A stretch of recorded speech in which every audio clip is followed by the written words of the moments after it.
Começa agora mais um conteúdo exclusivo Simpla Academy. A seguir, você vai revisitar o Simplifique Salvador.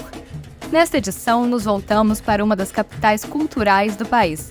O encontro que reuniu especialistas e debateu os desafios de impulsionar o mercado de eventos no pós-carnaval. Um material super completo para enriquecer ainda mais os seus eventos. Vamos ao conteúdo? Boa noite, gente! Muitos eu já cruzei por aí, a gente já se cumprimentou, mas novamente, sejam muito bem-vindos. Hoje realmente para a gente é um dia de muita alegria a gente poder estar aqui com pessoas tão especiais, podendo de fato proporcionar um momento de troca, de conversa, de interação, de conexão. Então, para quem não me conhecia, muito prazer, agora a gente já se conhece, eu vou estar circulando por aí, a gente vai ter oportunidade de falar, mas realmente sou Tereza Santos, estou à frente da Simpla desde maio de 2021, há bastante tempo já nesse segmento de eventos, há mais de 15 anos nesse segmento de eventos, apaixonada por esse segmento, sendo bem honesta, eu acho que é um bichinho, né, que pica e que a gente realmente não consegue sair. Tenho muito orgulho de estar à frente da Simpla, porque é uma empresa que realmente tem um propósito muito bonito, que vai muito de encontro ao que eu busco, e eu tenho certeza que é o que muitos que estão aqui buscam, que é estar conectando pessoas sempre a momentos únicos. Então, a gente começa até contando, a Laura já deu uma boa introdução sobre o que é esse evento itinerante, que a gente realmente roda o Brasil, mas para ser muito mais do que um evento. Hoje aqui é um dia de muita troca, de muita conversa, que a gente esclarece dúvidas, a gente vai ter palestras aqui bem interessantes e de assuntos que realmente eu tenho certeza que vai somar demais para cada um que está aqui. Então aproveitem, usufruam bastante desse espaço. Estou na frente do negócio? Perdão. Aproveitem e a gente vai estar sempre muito à disposição e essa interação não precisa acabar aqui no Simplifique. A gente está aqui e vai estar sempre à disposição de cada um de vocês. Um videozinho da Simpla.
A gente traz aqui nesse vídeo alguns dos nossos números e eu até resumo aqui, mas realmente, gente, essa é a Simpla, a empresa mineira que sempre ficou muito quietinha, como um bom mineiro comendo ali quietinho, mas são mais de 38 milhões de acessos à nossa plataforma todos os meses. Neste momento, quem entra na Simpla são quase 49.700 eventos disponíveis, experiências disponíveis dentro da Simpla. Não importa o tamanho, se é pago, se é gratuito, se é do pequeno produtor, se é do profissional autônomo que quer criar o seu próprio evento, aos grandes eventos, tem de tudo na Simpla.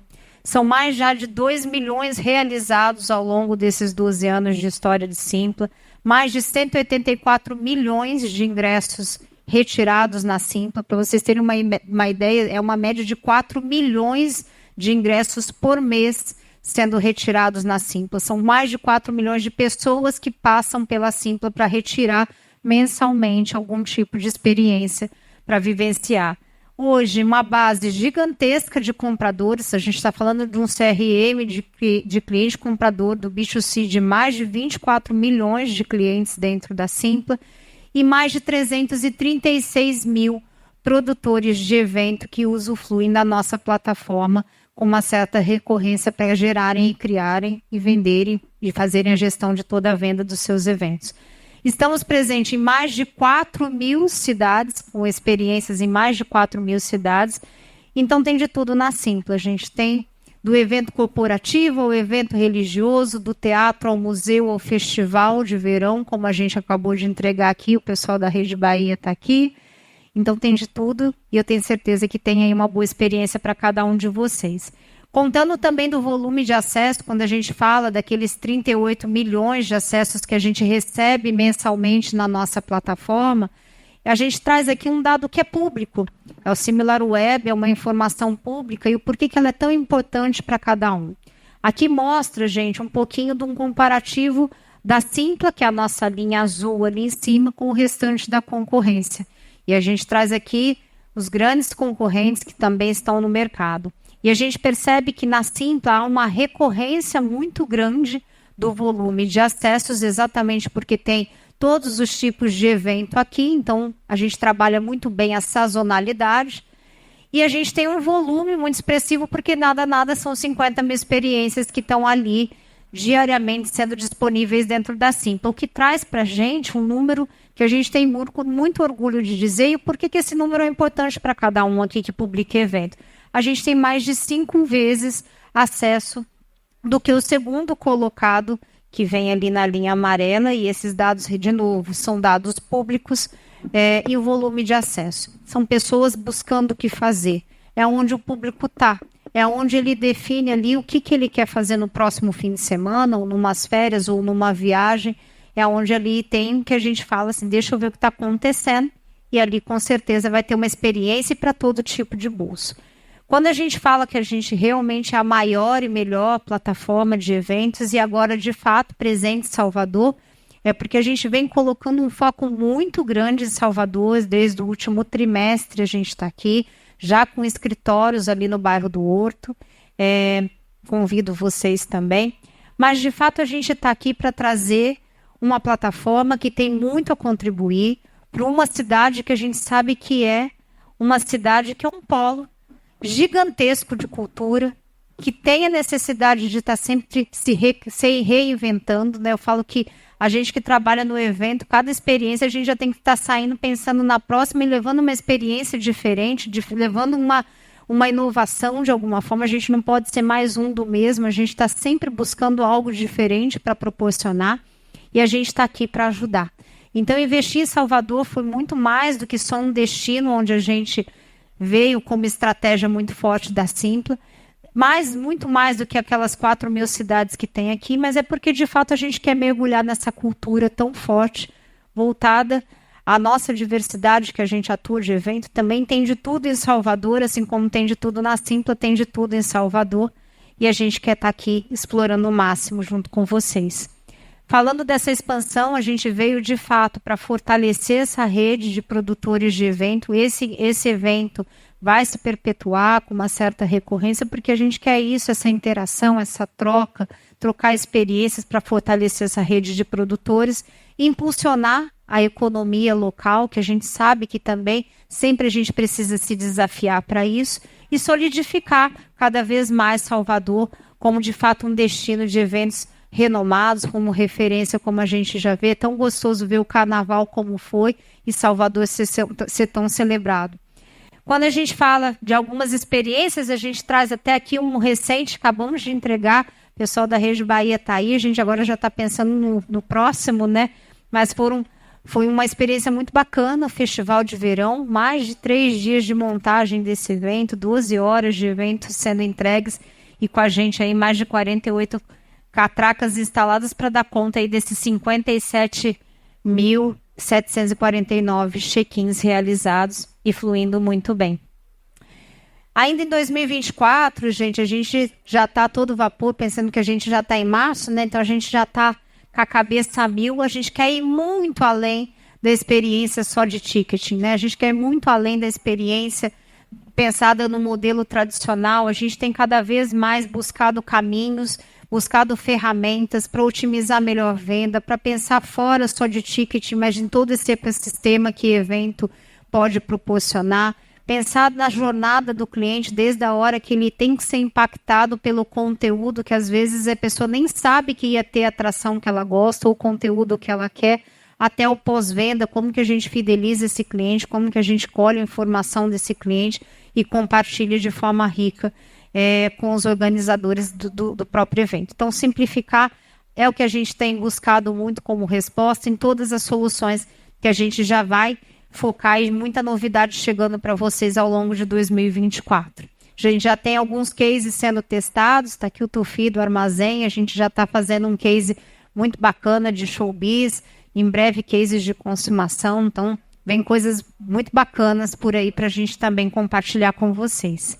E esse é o Simplifique, gente. O Simplifique, como a gente colocou aqui, Laura e eu desde o início, é muito mais do que o evento. O Simplifique, ele, na verdade, é um fortalecimento de uma comunidade. Nós precisamos trocar as dores de um, muitas vezes são as dores dos outros, e cabe a nós aqui, como líder e como uma empresa do segmento, e buscando respostas e buscando soluções e ajudando vocês. Aproveitem demais esse evento, ele foi carinhosamente pensado em cada detalhe, e explorem o máximo que vocês puderem, porque realmente tem conteúdos aqui que eu acho que é super importante para todo mundo. Então, super obrigada, um excelente evento para todo mundo e sintam-se à vontade. Olá a todos me ouvindo. Primeiro prazer, meu nome é Tomás, eu cuido de desenvolvimento de negócios na Simpla, no núcleo de estratégia. Hoje, quando fomos montar aqui o Simplifique Salvador, uma das perguntas que a gente tinha é o que a gente podia contribuir para o trade, o que a gente podia trazer de novidade, que fosse prático, que fosse pelo menos um ponto de partida para o nosso diálogo aqui com o trade. E eu, dentro do núcleo de estratégia, trouxe a proposta de falar um pouco de marca digital, um pouco sobre como vender mais. Vender mais é a dor principal da maioria dos nossos clientes, é o principal pedido de ajuda que a gente recebe nos nossos canais de atendimento. A Simpla tem alguns conteúdos, eu vou falar sobre ele, tratando desse tema. Então, o que eu vou fazer aqui é resumir algum conteúdo nosso que é muito rico, de 4 horas, aqui em meia hora, trazendo uns highlights e que seja ponto de partida para essa discussão de vocês, que a gente consiga desdobrar isso em outros momentos, que seja pelo menos uma faísca, né? Para acender o interesse sobre como vender mais através de técnicas e um entendimento sobre como funciona a marca digital. Me apresentando, então, estou na Simpla desde 2016, eu sou um dinossauro da empresa, 8 anos para uma startup são 800 anos. Eu tenho mais de 15 anos de experiência no mercado de eventos, nunca fiz outra coisa, eu sou um operário dessa indústria, sempre fui produtor, etc. Quando entrei na Simpla, fui migrando cada vez mais para a área de tecnologia, mas acaba com um pé de cada lado, né? Um pé em operação, comercial, entender das dores do dia a dia do produtor, e um pé dentro de uma empresa de tecnologia que produz tecnologia de ponta. A Simpla hoje é muito mais parecida com Google, com LinkedIn, com iFood do que com as outras tiqueteiras. Nós não somos uma empresa de ticket, nós somos uma empresa de tecnologia que também vende ingresso. Vender ingresso é parte do que a gente faz. Hoje estou responsável pelo Simpla Conecta, que é o posicionamento da Simpla como nó forte do nosso setor, ou seja, que a gente se posicione como a Big Tech do nosso trade, que a gente possibilite que outras tecnologias se pluguem na gente. Então isso permite catracas, como a Tereza falou, transfer, credenciamento, outras empresas que fazem outros serviços que a gente não faz ou fazem diferente da gente, se conectem na gente, o programa que eu cuido. E esse conteúdo que eu vou trazer hoje é sobre o curso de marketing para eventos. Esse curso, ele surgiu, vou ter um videozinho explicando, logo após a pandemia ou no meio da pandemia. A gente percebeu que boa parte dos nossos clientes não conseguiam se reinventar durante a pandemia. Eram eventos que iam muito bem no presencial, que tinham seu público, convertiam bem, mas quando chegou a pandemia e foram obrigados a explorar mais os canais digitais... Melhorou? Obrigado. Quando percebemos que esses clientes não conseguiam performar tão bem no mundo digital, a gente decidiu fazer um conteúdo para ajudá-los. É um conteúdo público, gratuito, e temos mais de 10 mil pessoas que já assistiram. São clientes tanto da Simpla quanto da RD, que foi nossa parceira na confecção.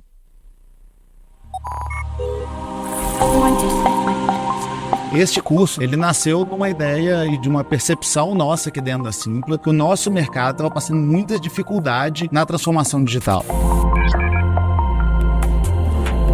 Em termos de dados, o mais importante não é você ter o dado, né? A gente fala que antes de você ter o dado, você tem que saber o porquê você quer aquele dado. No fim das contas, as pessoas compram solução. Então você precisa entender a mágica por trás. Não é só jogar uma peça, anunciar, colocar dinheiro e esperar que a mágica aconteça. Você levar o vídeo para uma landing page, geralmente aumenta a sua conversão em até 80%. Se alguém aqui achar que o digital não existe mais depois da pandemia, tá errado. A gente pretende abrir aí os segredos do sold out, como que a gente faz para ter certeza que o público certo está dentro do seu evento. Então a gente espera impactar na vida de muita gente através desse curso. Assista!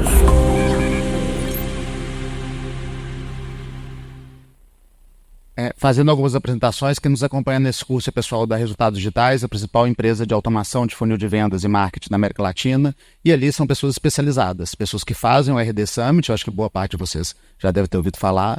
É um case para mim, o estado da arte do marketing digital para eventos, é o tipo de cliente que eu preciso estar sempre de olho, porque eles estão sempre puxando a régua e indo além, e eles abriram a máquina, né? Para discutir nesse curso, ele tem 4 horas, não fica para trás de nenhum curso da FGV, da Dom Cabral ou de uma boa faculdade, e é gratuito para todo mundo. O que eu vou passar agora são os conceitos principais desse curso, e espero que gere interesse, que todo mundo queira entender mais e acompanhá-lo. Primeiro tópico que eu acho que é importante, o que tem de marketing digital tem diferente de marketing tradicional? O que parece óbvio, eu quero descer um pouco mais conceitual. Toda estratégia de marketing tem a ver com vender mais e vender melhor. Vender mais, ou seja, monetizar, vender melhor, vender para as pessoas certas. Muitos eventos corporativos ou até eventos de entretenimento têm públicos específicos, porque está associado a um patrocínio. Uma marca de bebida não quer vender para crianças. Uma marca de produtos para mulher não necessariamente tem interesse em homens. Então, não só vender mais, é vender para as pessoas certas.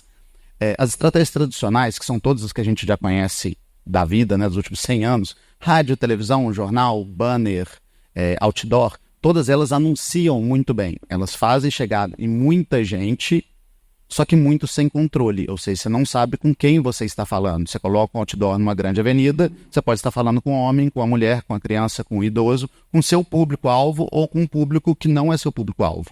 Então eles servem muito para posicionar marcas, questão de branding. Só que eles não são a melhor forma de atrair, ou seja, de converter. Para converter, você precisa falar com um público mais direcionado e principalmente com argumentos que quebrem objeções daquele público. Ou seja, eu quero vender um evento que é em outras cidades. A pessoa tem que se deslocar de Salvador. Eu preciso falar de pessoas que têm carro, ou pessoas que têm condições de ir até lá, ou pessoas maiores de idade, coisas do tipo. Quando eu anuncio para todo mundo. Quando eu atraio, eu tenho que atrair um público-alvo específico. O marketing digital é muito bom para falar com públicos específicos. Um não substitui o outro, um complementa o outro, no caso. E aí eu quero falar das principais diferenças.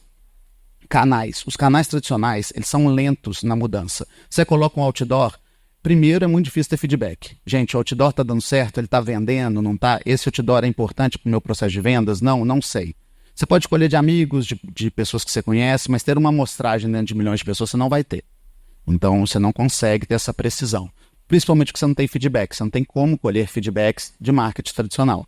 O digital é diferente, você consegue tanto focar em canais específicos, por exemplo, Instagram, Facebook, LinkedIn, etc., em públicos específicos, e você também consegue os comentários, os cliques, os likes, você consegue acompanhar um pouco mais do que está dando certo, o que não está dando e para quem. Como acompanhar isso até a venda, eu vou passar mais para frente rapidinho. Alcance, como eu falei, o alcance tradicional é muito amplo, você chega a muitas pessoas. No marketing tradicional, você atinge menos pessoas, mas de uma forma mais focada e mais voltada a vender, a converter. Custo e velocidade, próximo tópico. O custo no digital é muito mais baixo.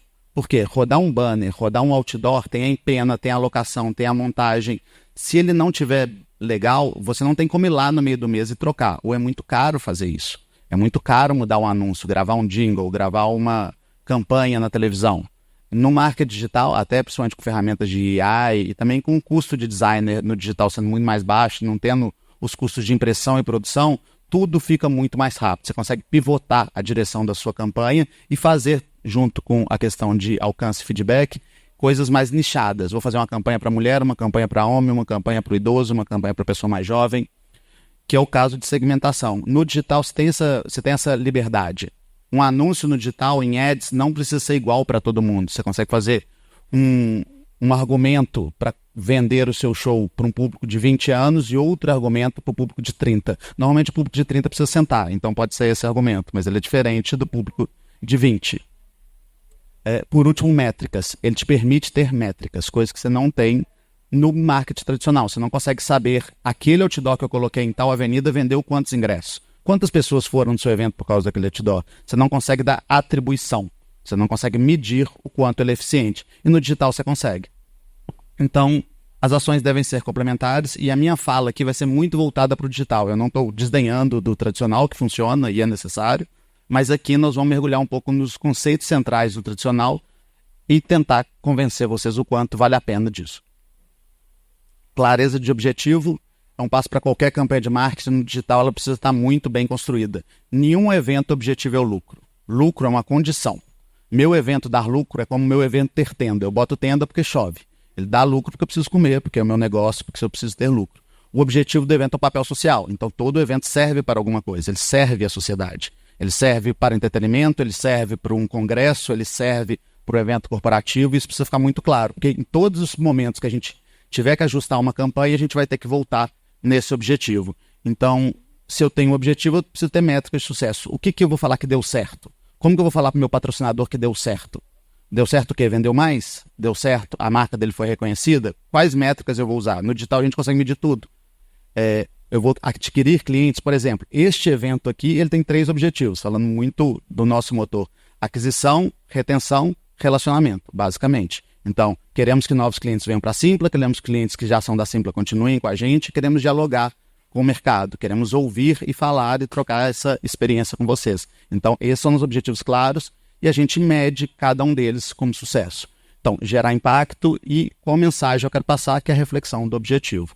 E para todos os players, patrocinadores, participantes e para a organização do evento. Ter isso claro, vocês vão ver que vai se desdobrar em várias métricas aqui dentro do evento.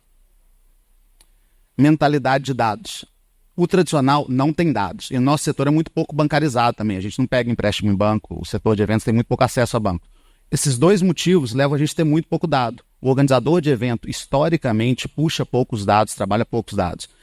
Eu sei disso porque a Simpla tem milhares de eventos, 50 mil eventos publicados simultaneamente, e pouquíssimos deles usam os nossos painéis, exportam planilhas Excel com os dados dos participantes, pouquíssimos deles se integram às ferramentas mais sofisticadas do mercado de análise de dados, como GA4, HubSpot, a própria RD para fazer funil de automação. Então a gente sabe que não é uma preocupação, que não são usados. Por mais que a gente produza uma Ferrari, a imensa maioria dos organizadores não dirige. Então o que a gente está tentando fazer aqui é um pouco de aula de direção e tentar dar um pouco dos caminhos de como fazer isso, simplificar esse acesso, que é a nossa missão. O que um produtor de eventos precisa saber? O que é importante para o meu negócio? Quais são os KPIs, né? Quais são os marcadores importantes para o meu negócio? A maior parte dos organizadores não tem isso claro. É a percepção de marca? É conseguir alavancar o patrocinador? É conseguir vender mais ingresso? É ter uma marca mais reconhecida? Quais são meus objetivos? O que eu falo que é sucesso? E como eu acompanho eles no decorrer da operação do meu evento? Vender ingresso é parte da questão. Vai muito além de vender ingresso. Então, várias informações, até para vender ingresso, a gente precisa metrificar. Qual o horário de compra, qual é o tipo de perfil, qual peça vendeu para qual pessoa. Vou falar que eu faço um evento veterinário. Postei uma foto de um cachorro, postei uma foto de um gato. Qual peça vendeu para qual pessoa? Pode ser que a peça em azul vendeu mais para homens.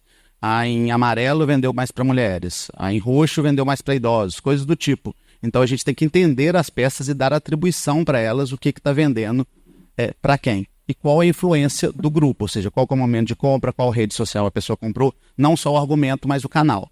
O que eu estou falando aqui parece abstrato, né? Mas, Tomás, como que eu vou fazer isso? Eu não sou um especialista. Eu vou explicar um pouco de como fazer. Primeiro eu estou explicando o porquê. Então o porquê é começar com métricas fáceis de captar. Depois você tem um objetivo traçado, definir suas métricas é o próximo passo. Ok, meu objetivo é dar X de retorno dos meus patrocinadores, de percepção de marca, de venda dentro do evento, de posicionamento, vender tantos ingressos, eu preciso pagar minhas contas, ter tanto de resultado em tais tópicos, e entender a jornada do comprador. Qual que é o objetivo do seu comprador? Qual que é o objetivo do seu patrocinador? O quanto a sua estratégia se encaixa na dele? O quanto você consegue mostrar resultado para eles? Quais são os fatores para tomar a decisão do seu patrocinador, do seu organizador? Você faz um evento, pede patrocínio para a Ambev, eu tenho certeza que a Ambev não vai patrocinar o seu evento só por vender cerveja. A Ambev já vende cerveja bastante. Ela posiciona o seu evento por outros motivos, por percepção de marca, por contato com o público, por diálogo, posicionamento. E essas métricas que o time de marketing da Ambev vai querer escutar. Papel dos amigos, papel da empresa na tomada de decisão. Esse é o tipo de discussão que boa parte das marcas patrocinadoras quer ter. Não sobre quantas latas você vendeu. Hábitos de consumo fora do evento, quem que é esse público, como ele se comporta e, principalmente, traqueamento. Por onde esse cliente escuta, por onde ele se comunica. E agora eu vou explicar um pouquinho do que é traqueamento e como fazer usando a Simpla. Traqueamento é analisar o caminho. Traqueamento como UTM. UTM é uma sigla em inglês, quer dizer gerenciamento de traqueamento de URAs. Não precisa decorar a senha. A sigla é UTM. UTM são aquelas letrinhas que você vai ver em todo endereço de internet quando você clica no link. Aqui tem um exemplo ali, ó. O exemplo que eu fiz do Simpla Conecta, lançamento. Tem um tanto de letrinha que faz o link ficar enorme. Então tem simpla.com.br/nome do evento, um tanto de letra. Esse tanto de letra, ele traqueia de onde que veio o tráfego. Ou seja, eu vou postar uma foto de um cachorro. Eu vou postar a foto de um cachorro, meu evento é veterinário, ou de uma pessoa curtindo a balada. Eu posto aquela foto e eu coloco uma UTM nela. Todo mundo que clicar ali e comprar, essas letrinhas que não servem para nada na navegação, continuam acompanhando e chegam até a Simpla. A Simpla é a única empresa do mundo de eventos que salva esses dados em primeira pessoa. Nós salvamos isso na memória da Simpla. Todas as outras empresas, todos os nossos concorrentes, principalmente as mais sofisticadas, mandam para ferramentas sofisticadas como GA4, HubSpot e o RD Station. Nós também fazemos isso, mas além disso, a gente salva em primeira pessoa e coloca no Excel para vocês. Você consegue exportar um Excel e acompanhar esses dados. Você consegue entender de cada ingresso foi vendido por quê, em qual canal, com qual peça. E Excel é simples assim. Todo mundo está indo para o lado mais complicado. E a Simpla também foi. A gente também fez GA4, também foram umas ferramentas mais complicadas. Mas a gente viu que o nosso mercado não sabe usar. Então a gente tentou ir para o lado mais simples também. A gente salvou esse em primeira pessoa, criamos um grande banco de dados e permitimos que vocês exportem isso no Excel. Se você fizer uma boa campanha, todas as suas peças estiverem em UTM, você vai exportar um Excel da Simpla falando cada ingresso, por que ele foi vendido. Qual peça converteu cada ingresso. E isso, globalmente, nós somos a única empresa que faz. A gente permite que vocês acompanhem o trabalho de uma agência. Você não precisa saber fazer marca digital, mas você pode pagar uma agência e cobrar dela resultados. Ou seja, todas as minhas peças eu quero que você coloque o TM porque eu quero ter a atribuição de todos os meus ingressos. Eu quero saber de onde esses ingressos vieram. Quando você investe no influenciador, todo mundo aqui, e quando eu falo todo mundo é porque eu tenho dados, viu gente? 95%, 97% dos organizadores não acompanham isso. Todo mundo aqui gasta dinheiro com ads, paga influenciador, paga mídia e não sabe o retorno que está tendo. É como se vocês apostassem numa roleta de cassino. Todo mundo aqui que é organizador de evento sabe quando um palco está mal montado. Você sobe, ele está torto, ele está troncho. Você pode não saber montar palco, mas você sabe cobrar o montador. No marketing digital, não. Vocês pagam os fornecedores e não sabem cobrar. Porque vocês não acompanham essas métricas. Vocês não usam essa ferramenta para acompanhar e cobrar dos clientes. O que a gente quis fazer é simplificar o acesso de vocês a esse tipo de tecnologia, deixando que vocês exportem no Excel. Então aqui você vai aprender de onde veio esse público, qual é o argumento que fez ele converter, e é isso que os patrocinadores querem ver, esse tipo de argumento. Olha, meu público vem pelo Instagram, ele tem tal idade, ele cede a tal argumento, tal objeção, tal quebra de objeção convence ele a comprar. Ou seja, as mulheres, por exemplo, no meu evento fictício, compraram mais com foto de cachorro, compraram mais 6 horas da tarde. Esse é o momento de abordá-las, esse é o canal, esse é o argumento. Então, traquear a UTM é fundamental. Nesse caso específico que eu usei de exemplo, eu coloquei rede social, que era o Instagram, coloquei mídia, que era um vídeo, então eu sei quando é foto, quando é vídeo, eu soube qual que é minha estratégia, que ali no caso era de influenciadores. Isso permite inclusive que vocês remunerem tanto a agência quanto influenciadores por performance. Você consegue pagar um influenciador de acordo com o tanto de ingresso que ele vendeu. Você consegue acompanhar pelo UTM, você consegue pagar a sua agência de acordo com performance. Você consegue cobrar da agência o trabalho dela. Porque hoje todo mundo joga ads para cima, assim. Faço 10 ações de ads e visto em todas elas e não sei qual está convertendo. No final aqui eu ainda consigo acompanhar qual é o momento da campanha, eu coloquei ali como lançamento, qual é o identificador seria eu como influenciador e qual que é o conteúdo da peça. Ou seja, eu tenho 5 parâmetros ali que eu consigo acompanhar e entender por que aquele ingresso foi vendido. E aí para traquear, como eu falei, é super fácil. Entrou no painel da Simpla, clicou ali em exportar participantes, vai vir no Excel 5 colunas te informando as 5 TMs. Se você tiver feito o para casa, né, o antes do evento e a sua campanha toda traqueadinha e cobrado isso da sua agência, você vai conseguir colher depois, inclusive durante o evento. Lembra que eu falei com vocês que no marketing digital tudo é mais rápido? Você vê que um argumento está funcionando, que um argumento está vendendo bem, é aquela peça que você vai influenciar, que você vai impulsionar. Vocês estão gastando dinheiro em ads, faz 10 peças, não sabe qual converte para quem. O RD chega na sofisticação de ter peças que eles sabem que vendem mais para mulheres, e se o evento tiver pouca mulher e eles querem um evento equilibrado, eles impulsionam só aquela peça, só aquele canal, só aquela estratégia, só aquele influenciador. Aqui eu mostro um pouco sobre como que vocês vão conseguir ter acesso a isso dentro da Simpla, é exportar um Excel e saber analisar, filtrar, para se cobrarem das agências, e como gerar o TM. É super simples, gente, é aquelas letrinhas, tem vários geradores na internet, no próprio Google, você bota gerador de UTM e você consegue preparar a sua campanha. Eu acho que a maior parte dos clientes aqui, se não todos, tem agência ou tem alguém especializado, é uma questão de cobrar. Você cobrar que ele coloque e acompanhar os resultados para poder acompanhar de perto o resultado de todas as campanhas. Então aqui eu já mostrei como traquear, que é o ponto central. Próximo passo, experimentem. Quando você sabe o resultado de cada uma das suas ações, todo erro tem valor. Quando você faz uma peça e ela não vende, você aprendeu que aquele argumento não quebra a objeção, pelo menos não para aquele público. Você pode mudar o público, você pode mudar a peça. Isso te permite ser muito mais preciso, ser muito mais inteligente no investimento de vocês. Então, experimentar é fundamental e o errar também, porque você vai errar e você vai encontrar caminhos para ir fazendo. Bom, por onde começar? Testar novos formatos. Fazer evento online gratuito só para ver quem está interessado no seu conteúdo. No evento online e gratuito, você aprende os canais, você aprende os argumentos. Depois, na hora que você for investir para o pago, ele flui muito melhor. Se vocês todos já estivessem fazendo isso há alguns anos, vocês já saberiam quais são os argumentos que convencem seus clientes nas mídias digitais. Por isso que isso é um acervo importante. Testar novos públicos, ou seja, eu estou vendendo para jovens e se eu tentar pessoas mais de 35 anos, mais de 40, mais de 50, quais públicos eu consigo chegar? Por quais canais? Com quais argumentos? Entregas, parcerias, teste AB. Vou fazer a mesma peça em verde e em roxo. Vou publicar ela no LinkedIn, vou publicar ela no Instagram. Vou ter este tom de voz, vou ter outro tom de voz. Vou ter um influenciador, vou ter outro. Teste e compare o que dá certo, para qual público. E aí, dentro da Simpla, você ainda consegue criar formulários que enriquecem ainda mais essa análise de inteligência. Experimentar no online é mesmo barato que no presencial. Então, fazer eventos online, fazer eventos gratuitos na Simpla, permite que você entenda seu público e seja muito mais assertivo na hora do vamos ver, né? Na hora daquele evento pago, você precisa da bilheteria. Bom, e lembre, todo mundo tem um plano até o primeiro soco na cara, como diz Mike Tyson, essa frase sensacional. Todo mundo vai ter uma prancheta, vai ter uma campanha, vai ter um plano, eu vou investir em mídia nessa peça aqui, naquela outra e vou ficar rico. Muitas vezes não acontece. Então você precisa saber pivotar, saber acompanhar os dados e saber tomar providências na frente dele. Lógico, os primeiros dados seus vão ser simples. O que converteu, o que não converteu. Mas conforme você vai errando, conforme você vai aprendendo, você fala, cara, esse público converte assim, esse público converte assado, esse público é depois das 6 horas, esse aqui é na hora do almoço. A Simpla pode falar, por exemplo, a maior parte dos eventos corporativos são vendidos de 8 às 18. Ninguém compra evento corporativo no horário de lazer, só compra no horário de trabalho. O entretenimento é exatamente o oposto. Eles compram na hora do almoço e depois das 6. Então é a hora de você pagar a mídia digital, é nesse horário. Coisas desse tipo, você vai aprendendo com o tempo, principalmente do seu público. Cada um aqui tem um negócio, e cada negócio tem suas alavancas específicas. Então entender mais o seu negócio é o que vai te fazer falar com propriedade para o seu patrocinador, para os seus parceiros, para as pessoas que se ligam à sua marca. Organizar as ações, isso é importante, porque você tem que entender o que eu quero com cada ação, onde que eu espero chegar, se deu errado ou não e qual que é o resultado. A gente não acompanha essas coisas.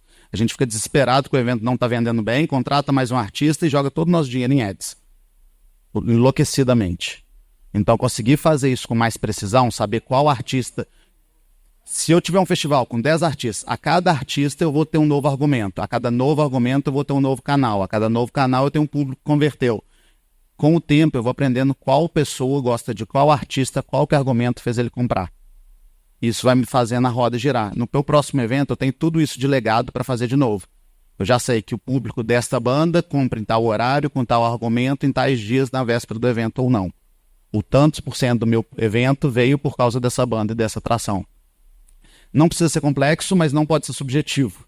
Você pode ter coisas simples. Começando a ter dados, você não vai conseguir responder todas as perguntas, não vai ser fácil, não vai ser linear rumo ao sucesso, mas você vai ter altos e baixos de aprendizado que consistência vai te fazer entender mais do seu negócio e conseguir apresentar melhores resultados.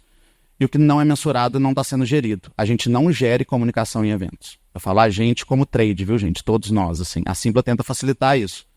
Nós não temos essa preocupação normalmente. E aí, performance de influenciadores, member get member, né? Indique um amigo e ganhe X. Você consegue fazer uma UTM para cada um. Você consegue fazer uma UTM para cada influenciador, para cada pessoa que vai estar ali vendendo, revendendo. Cliques, likes, tudo isso é termômetro. Visualizações na sua página. Eu investi em tal campanha, em tal peça, aumentou meus likes, aumentou meu clique, mas não aumentou conversão. Beleza, isso aqui é um canal de descoberta. As pessoas estão descobrindo, mas não estão convertendo. Ou não, começaram a visualizar mais e comprar mais. Massa, o canal ideal, perfeito. Descobriu e converteu. Então são coisas que a gente precisa ter sempre medidas, né? E acompanhadas a gente pode ter com marca digital. Intencionalidade, é isso que eu estou falando. Tudo precisa ter uma intenção. Tendo uma intenção em direção ao seu objetivo, você consegue metrificar, você consegue acompanhar. Então tudo tem que ter o que é sucesso. O que é sucesso para isso? O que é sucesso para aquele outro? O Denis, gente, é diretor de eventos da RD. A RD, que é uma empresa bilionária, foi comprada agora pela TOTS, eles têm um diretor de eventos. O evento é uma engrenagem tão forte dentro do motor deles para gerar venda, reter clientes, etc., que eles têm uma diretoria inteira sobre isso. Não é alguém do marketing ou não é alguém de RH fazendo eventos. Eles têm uma diretoria pensando nisso, porque eles acompanham todas as métricas. 1/3 da renovação de contrato deles acontece dentro do evento. Então o evento pode dar prejuízo. Só a renovação de contratos de 1/3 dos clientes já pagou o evento. São coisas que a gente devia pensar. O quanto o evento é estratégico para outros negócios, né? Como ele é uma alavanca para outros negócios. Então, o Denis fala essa frase que eu acho foda. Não é só jogar uma peça. Ela vai muito além disso. Toda ação precisa de uma intenção. Toda intenção precisa de uma métrica. Toda métrica precisa de acompanhamento. E todo acompanhamento só vai fazer sentido se acompanhando você mudar alguma coisa. Se você conseguir ver que está dando certo ou que está dando errado, impulsionar o que está dando certo e parar com o que está dando errado. Então, acompanhar tem que ser para pivotar, para conseguir ajustar o caminho. A jornada não é linear. As coisas vão dar errado no meio do caminho e você precisa conseguir aprender com isso. Coisa que você não consegue fazer no marketing tradicional. Você não consegue botar um outdoor e falar, cara, isso aqui não está convertendo. No digital você consegue, aqui você consegue ajeitar a rota no caminho. Dicas. No pré-evento, aqui uma série de dicas sobre aquecer base, conversar com o seu público, não manter hiatos, né, de comunicação, aquela marca é porteira, né, fala oi e tchau, na entrada e na saída. Aqui você vai conseguir construir uma relação com o seu público, tanto de dados quanto de relacionamento mesmo, de ouvir. Manter pesquisas em canais, manter pesquisas sobre conversão. Por isso fazer evento gratuito é tão interessante. Quando você vê grandes marcas fazendo evento gratuito, é isso que elas querem saber, gente. Elas não estão fazendo aquilo de graça. Elas querem dados para depois investir mais pesado no pago. Elas fazem um laboratório de 100 para depois lançar um produto para 1.000. Elas querem só aquele laboratório ali para entender melhor do jeito mais barato. E confiar no processo. Como eu falei, não vai se linear. Você vai fazer peças, vão dar errado, você vai desacreditar da marca digital até você começar a acertar. A gente perde tempo investindo sem acompanhar. A gente joga dinheiro fora. Durante o evento, acompanhar e manter o diálogo com o público. O evento não é só presencial. Isso aqui não está acontecendo só aqui. Eu tenho certeza que tem pessoas da Simpla acompanhando, querendo ver fotos, Instagram de colegas. Tenho certeza que a equipe de vocês também está acompanhando, potenciais clientes da Simpla. A gente tem uma cobertura fotográfica de filmagem exatamente para conseguir levar isso para o digital. Então a gente replica o evento do presencial no digital, então ele se expande além daqui. Depois disso, gerir as crises, dialogar, porque muitas vezes o organizador durante o evento esquece as redes sociais. Eu entendo, a produção é difícil mesmo, mas precisa de gente dedicada a isso, porque torna as crises muito maiores. E preparar o conteúdo para divulgar o próximo. E é o que a gente está fazendo aqui, essa filmagem, essas fotos, esse momento, a gente já está preparando nosso próximo Simplifique, mostrar valor e convencer outras pessoas a estarem aqui como vocês estão. Por último, no pós-evento, recapitular. A gente tem o Réveillon, que é de milagres, eles têm um momento, vende com a gente há bastante tempo, eles têm quase 80% de recompra, que é muito alta para um Réveillon, que acontece uma vez por ano, mas principalmente que eles fazem um programa que eles chamam de nostalgia. Então termina as férias, fevereiro, março, eles inundam as redes sociais de vídeos sobre os Réveillon. A pessoa acabou de voltar de férias, voltou para a vida real, a vida não é legal quando você volta a trabalhar, você está querendo continuar na praia, e eles te inundam de imagens de bons momentos seus, de como a festa foi foda. Como que você não compra o outro ano? Como que você não antecipa esse cheque da felicidade e compra o próximo Réveillon logo? Eles vendem muito em fevereiro, março, abril, porque eles usam esse gatilho de nostalgia. Eles chamam a campanha de nostalgia. Para vender o próximo, eles chegam a 80% de recompra no Réveillon deles. Pesquisa de satisfação. O pós-evento, a relação com o cliente não acaba ali. Você quer que ele confie em você, vocês precisam ter uma relação mais sólida, principalmente para ele continuar comprando o seu produto, seu evento, sua ideia. E analisar resultado. Eu conheço vários organizadores que se preocupam, exportam Excel, colocam métrica em tudo, tiram foto de 85 coisas e não usam para nada. Não interpretam os dados. Isso é bem comum. Vários tomadores de decisão, e aí eu me incluo nisso, eu estou na faixa dos 40 mais, que quer ter um enorme controle de dados sobre o seu evento e não encaixa isso na estratégia prática. Continua fazendo o que sempre fez, mesmo tendo dados para pivotar e ajustar a sua estratégia. Então, além de pré, durante e pós, é usar isso para alguma coisa, é usar isso para pensar em cima. Não é uma certeza absoluta, mas usar dados para poder se ajustar às condições do seu evento. Então, trocar prints por pesquisa, manter conteúdos extras, essa gravação vai ser aberta para quem responder um questionário, coisas do tipo, para você ir melhorando e também se ajustando ao seu público. Por último, gente, a ideia principal do que eu quis trazer aqui é que quem faz evento não é um produtor, ele é um estrategista de evento. Ele usa o evento dentro de uma estratégia de marca, dentro de uma estratégia que tem um objetivo, ele é caminho para alguma coisa. Evento é uma ferramenta, ela é uma engrenagem dentro da indústria, ela é uma engrenagem dentro da vida das pessoas, né, de proporcionar momentos, de relação com pessoas com marca, e a gente tem que saber ler isso. Então vai muito além de ser um produtor, é ser um estrategista de eventos. Eu espero que o que eu passei aqui, eu tenha gerado curiosidade de vocês de fazer o curso. O QR Code está na tela, são 4 horas de conteúdo com vários cases e vários conceitos. Eu espero que isso aqui seja uma fagulha, um ponto de partida e não um ponto de chegada.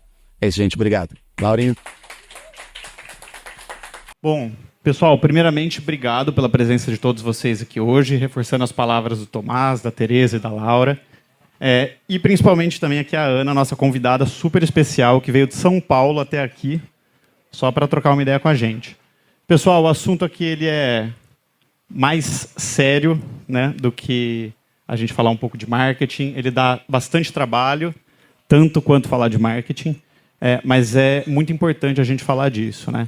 Essa é uma nova legislação que foi sancionada no final do ano passado, sem vetos, e ela entra em vigor agora no final de junho. É uma lei federal e ela institui o protocolo Não é Não. Então, é uma legislação que visa a segurança das mulheres, evitar constrangimento e violência contra as mulheres. E aí a Ana, eu vou pedir para ela se apresentar aqui rapidinho e a gente vai trocar uma ideia. Tem algumas perguntas que eu vou fazer para ela, algumas provocações que eu já venho fazendo para ela, e como que a gente consegue ajudar o setor de produção de eventos a se adequar a esse protocolo e evitar multas, penalidades, mas também a proteger as mulheres dos eventos. Então, Ana, por favor, se apresente, fique à vontade. Obrigada. Boa noite, gente. Feliz de estar aqui em Salvador. Morei 2 anos aqui, reencontrei alguns colegas. Eu coordenei o programa Natura Musical aqui de 2012 a 2014. Então, muito feliz de estar aqui com vocês. Bom, eu, em 2017, fundei uma iniciativa que começou a trabalhar o conceito do que vem a ser o Protocolo de Barcelona. Era uma ideia realmente de olhar qual era o lastro legal que existia e criar mecanismos de como preparar uma governança, protocolos, para que todo mundo ali, num evento, num bar, em movimentos onde tem muitas pessoas, soubesse como ser um agente de prevenção e intervenção segura, né? Para aquelas pessoas, não só mulheres, mas minorias também. Qual era a ideia? Era a ideia que hoje virou lei, em São Paulo, município, que esses estabelecimentos tivessem um selo que mostrasse, olha, aqui todo mundo aqui é preparado para intervir, acolher e encaminhar, e de quebra a gente consegue dar reputação para os eventos e também ter uma experiência, por que não? Não é só sobre lei e punição, mas também dar uma experiência para aquela mulher. Essa iniciativa evoluiu, se chama Livre de Assédio.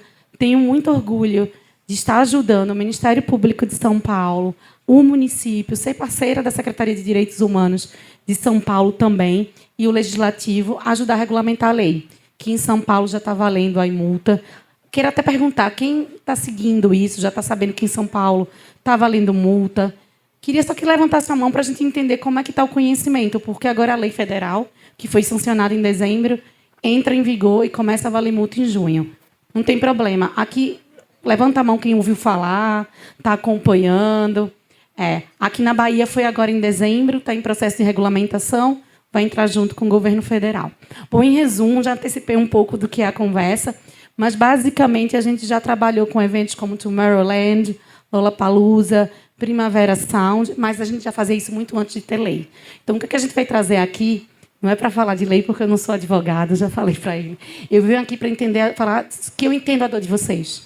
Eu já estou, desde 2017, nos bastidores, trabalho com Carvalheira, que é um carnaval que é cliente da Simpla também. Então, a gente está aqui para tirar dúvidas e falar de como é que a gente faz essa lei funcionar e agregar valor para o evento e para a marca. Como criar uma comunidade saudável também ao redor das marcas de vocês. É isso. Muito bom, obrigado, Ana. E essa legislação visando essa proteção à mulher, que entra em vigor agora, como que em termos práticos do que você vem acompanhando, inclusive trabalhou em prol da lei, ela se aplica para a produção de eventos, né? Então, que a partir de final de junho e julho, todo mundo tem que se adequar a isso. Bom, primeira coisa que eu vou tomar como base, né, e a gente conversou até um pouquinho no backstage, é Brasil, gente. Então, cada cidade, cada estado está com suas diretrizes. Então, acho que a primeira coisa é a gente também ter um olhar para a lei federal e para a lei local. Só para vocês entenderem, o balaio de gato, Recife já está valendo multa, diz que a academia de ginástica tem que ter o protocolo. São Paulo já diz que não tem. O governo do estado de São Paulo obriga um curso específico. A lei federal diz ter pessoas preparadas para aplicar o protocolo, e se não aplicar o protocolo, uma mulher for negligenciada, vai ter multa. Bom, em resumo, o que é que eu acho que é muito importante, tomando como base a lei federal, que eu acredito que vai se equiparar muito ao que vai vir na Bahia, porque elas estão sendo regulamentadas de forma concomitante. É bem importante a gente entender que, e aqui eu entendo a dor de vocês, é praticamente impossível a gente ter todo mundo treinado com o mesmo comando num evento de grandes proporções, não é mesmo? Estou vendo aqui as pessoas balançando a cabeça. Leva um tempo até você ter massa crítica de um evento que se repete no mesmo formato, com os mesmos fornecedores, até aquilo estar ancorado. Então, o que eu acho que impacta aí? Primeiro é ter o olhar que a lei vai vir. Você não tem como lidar com isso, não tem como evitar. Tem que se preparar. Tem que preparar pessoas que saibam como receber essa mulher, como encaminhar e como aplicar o protocolo. Só que indo para um lugar muito pragmático, o que é que eu tenho percebido, tá? As pessoas estão lembrando dessa lei no último minuto. E aí vai para um plug and play, uma confusão, para a gente entender onde vai o ponto de acolhimento, que precisa ter privacidade, que eu preciso tirar essa mulher de uma forma sigilosa. E aí é uma confusão. Então, o que eu entendo agora é que vai ter que ter um lugar de inteligência no planejamento que olha para essa lei, para que ela seja aplicável, para que não tenha multa, e também um olhar de como é que a gente cria governança. Quem são os pontos focais dentro do teu evento, que acontecendo uma situação, podemos procurar, porque aquela pessoa ali está completamente preparada, né, para poder aplicar o protocolo. De uma forma geral, é isso. Passa por planejamento, por inteligência e por ter pessoas que saibam aplicar o protocolo. Ótimo. Acho que você deu alguns spoilers aí do que é o protocolo em si, né? Acho que vale contar para o pessoal aqui. Aconteceu uma situação. O que é, em termos gerais, obviamente não precisa entrar em minudências aqui, mas qual que é o protocolo que as pessoas têm que estar preparadas para atender num evento? Tá bom. Vou usar de novo a lei federal, tá, gente? Porque só para vocês entenderem o balaio de gato que a gente se meteu, São Paulo usa a lei que é do respeito à dignidade sexual. Cidade, município. Quando você vai para Recife, é importunação sexual. Estado, é importunação sexual. Mas o que eu acho bom do federal, porque o federal fala que é o respeito à mulher. Então, por exemplo, claro, estupro nem se fala. A importunação sexual, que é, por conceito, aquele ato de lascívia sem a permissão da outra pessoa, beijo forçado, a mão boba, também abarca. Mas a lei federal é bem interessante, que ela fala o seguinte: um homem ou uma mulher, uma pessoa, vamos usar um termo, né? Não vamos ser aqui binário, que insiste numa interação com outra pessoa, depois que essa pessoa diz, não quero, ela já está enquadrada na lei federal. E se essa mulher chega para um segurança e diz, sofri assédio, a palavra dela é soberana. Ela já vai ser acolhida, é sobre, primeiro, a vítima, né? Levar ela para um lugar onde ela esteja segura, longe daquele agressor, e aí você conduz o processo, que é, o que é que você quer agora? Como eu te garanto segurança? Você quer ficar aqui? Você quer chamar uma amiga? Você quer chamar a polícia? Você não pode ser impedimento desse crime ser registrado, nunca. Inclusive, é um protocolo para racismo, para LGBTfobia. E aí, a autonomia da mulher em decidir é soberana. Fica facultativo tirar o assediador, né? E aí é bem interessante isso, porque eu sei que tem evento que o segurança já fazia isso. E aí você abrir uma camada que poderia deixar você advogado, até uma questão de tipo, olha, vou processar. Eu não estava assediando aquela mulher, prove que eu estava assediando. Agora a lei federal diz, o testemunho da mulher tem que ser acolhido e tomado como verdade. É a segurança dele em primeiro lugar, fornecer a ela meios de sair daquele lugar com segurança. E se ela quiser permanecer, for da vontade dela, fica facultativo tirar o agressor. Se quiser chamar a polícia, seu papel é colaborar com a polícia. Colaborar também no sentido de, se você tiver imagem, você guardar por pelo menos 30 dias. Porque pode ser que essa mulher não queira prestar queixa agora. Mas já que é 48 horas ela queira, se vier a polícia, você tem a obrigação de colaborar. Isso de formas muito gerais, obviamente, quando você vai para os treinamentos, a gente coloca uma lupa, mas essas são as diretrizes, né, em comum, inclusive, com outros protocolos. E uma das grandes críticas à lei também é que fala em se houver câmeras, né? Se houver câmeras. Mas, de uma forma geral, qual é o entendimento? Eu converso muito com o Ministério Público. Por exemplo, você está ali, filmou, guarda aquela imagem, teu segurança filmou, guarda. Não guarda para passar no WhatsApp, não, tá, gente? Que o sigilo sobre a vítima é mandatório. Mas para ajudar com a polícia, olha, ele estava aqui vestido com tal roupa, eu escutei que o nome dele era José, ele estava com os amigos assim. É o evento se colocar naquele lugar de prontidão de ajudar a polícia e resguardar a vítima. E tomar o testemunho dela como verdade absoluta. Quem vai investigar se é mentira, gente, é a polícia. Ponto. Exato. É um outro ponto que todo mundo questiona, poxa, mas e se ela estiver mentindo, né? E aí a gente tem, obviamente, outras legislações que abarcam isso, tem a investigação que vai conduzir isso e vai trazer, então, respostas. E a pessoa que agiu de má fé e fez alguma denúncia de má fé, ela responde por isso também. Então, existe a segurança para todos ali na cadeia envolvidos. Agora, falando localmente, vamos olhar para Salvador, né? Você comentou no começo que tem uma legislação daqui e a gente tem agora a federal. Quais são as diferenças ou as similaridades entre uma e outra, né? Existe alguma especificidade daqui de Salvador? Salvador ainda está em regulamentação. É como eu te falo, eu acredito que a saída dessa lei, porque São Paulo, gente, foi sancionado em março do ano passado e agora que a gente vai começar a aplicar. E engraçado que a gente começou, as legisladoras me ligaram, tem um gap aqui, né? Eu fiz, gente, porque lei boa é aquela lei que é aplicável, né? Que todo mundo entende. Se vai para um lugar complexo, ela não pega. Mas faz parte do processo de aprendizado. O da Bahia ela é muito parecida com o protocolo federal. E eu acredito que vai fazer muito sentido seguir junto. Porque o ideal é que se converse junto, que as jurisprudências venham junto. Então, o que é que eu acredito? Tem ainda um prazo para regulamentação. Sugiro que fiquem atentos, né? Como eu te falei, pode ser que surja alguma coisa do espírito da lei aí que puxe, por exemplo, como aconteceu no Recife, a questão da academia, que estava vinculada ao caso, não sei se vocês acompanharam, do Tiago Brenan, que é um pernambucano, que agrediu uma mulher na academia. Então, o clamor do que aconteceu ali localmente por ele ser pernambucano fez a lei abarcar a academia. E vamos lá, tem assédio em academia, né? E tem uma coisa também que traz o federal, que pode ser que aqui na Bahia dê uma vírgula aí.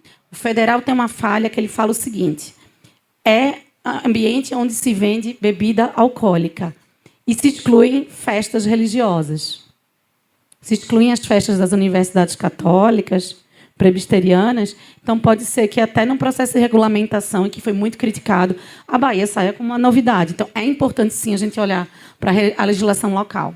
E uma coisa muito comum, a gente vê que legislações específicas surgem, e estados e municípios buscam esses locais, né? Então, por exemplo, São Paulo está há mais tempo trabalhando isso, e existe uma grande chance, inclusive, de outros municípios e estados procurarem São Paulo e se espelhar lá, né? Ou fazer até melhor, né? Olhar, então, o que está dando certo, o que não está dando certo. E eu posso dizer uma coisa, que como mulher, e estamos no mês das mulheres, que bacana que a Simpla está abrindo essa conversa para falar sobre isso, porque é sobre nós também, né? Nossa segurança, para nós que trabalhamos, que também vale lembrar que a lei se aplica à mulher que trabalha também. Ela também tem que ter acolhimento. Mas o Ministério Público de São Paulo, pela Vara de Gênero, liderada pela promotora Fabíola Sucasas, criou um movimento chamado Pacto pelo Fomento da Lei Não Se Cale. Ela chamou, o Ministério Público chamou todos os patrocinadores, Heineken, Ambev, Pernod, Associação Brasileira de Cerveja Artesanal, e pediu que existisse aí um fomento, uma ajuda aos produtores para que o protocolo existisse, né, lá em São Paulo. Então, já está tendo muita conversa com a iniciativa privada. Heineken já disse, olha, a gente já mapeou os gaps. Ambev também. Então, é uma coisa que está começando por São Paulo, que vai escalar, porque essas marcas, elas cobrem o território nacional. E ela, a promotora, já puxou o Maranhão. Maranhão já é signatário do pacto. Então, a tendência é que o Ministério Público comece a construir junto essa jurisprudência e esses movimentos também com os ministérios públicos locais. Então, é um movimento muito bonito, Pode gerar um pouquinho de apreensão, gente, mas como mulher a gente tem que agradecer, porque também está se dando a oportunidade de existirem boas conversas para essa lei pegar e de uma forma sustentável para todos. Claro, claro, com certeza. E pensando, então, você acabou de trazer exemplos, por exemplo, de cervejarias que estão trabalhando junto com isso, né? Como que essa lei agora, e a gente olhando para a produção de eventos, e para a mulher também, como que afeta, por exemplo, as relações de trabalho, né? Como que a gente olha para... Você acha que você fez na sua abertura de fala, que você trouxe um pouco, né? Como que a gente treina todo mundo, como a gente garante. Mas olhando mais para frente, né? Para a produção em si, como que a gente vê a relação do trabalho do produtor de eventos com quem ele contrata, com seus funcionários, com os terceirizados, visando o atendimento à legislação e a proteção à mulher, né? Que no fim das contas é o mais importante.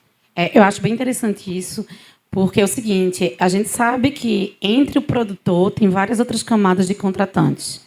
E a gente também tem que falar de reputação. E tem que falar do Ministério Público do Trabalho. A gente sabe que se acontece um assédio ali, que o responsável foi a camada entre você, né, e a vítima, aquela camada que está ali gerindo, você vai ter que responder. Até que você explique, consiga, né, isolar ali a culpa naquela pessoa, vai levar um tempo. Então, a gente fala sobre governança. E governança significa, por exemplo, você ter contratos muito claros, que se o protocolo não for aplicado, você vai ter aí uma multa no teu subcontratado.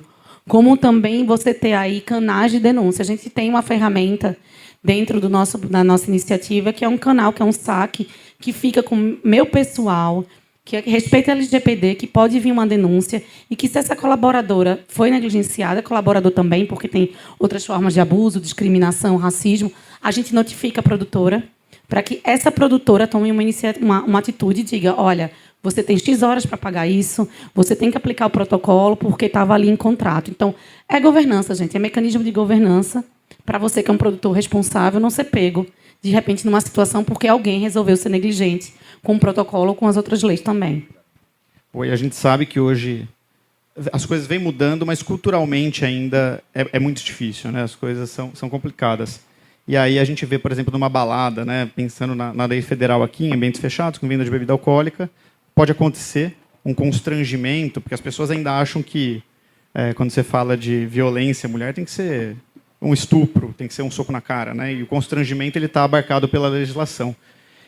E o segurança, muitas vezes, falando, não posso fazer nada. Né? Como que isso fica agora com a nova lei? Né? Pensando sempre, acho que falando da federal aqui, como que isso repercute para o proprietário, por exemplo, da casa noturna, para o produtor do evento local? Nossa, São Paulo a multa vai até R$600 mil, gente. Uma situação dessa que uma mulher pede ajuda, né, e que pode ser nesse âmbito do que a lei federal traz. Olha, eu estou aqui tomando meu drink e esse cara está insistindo.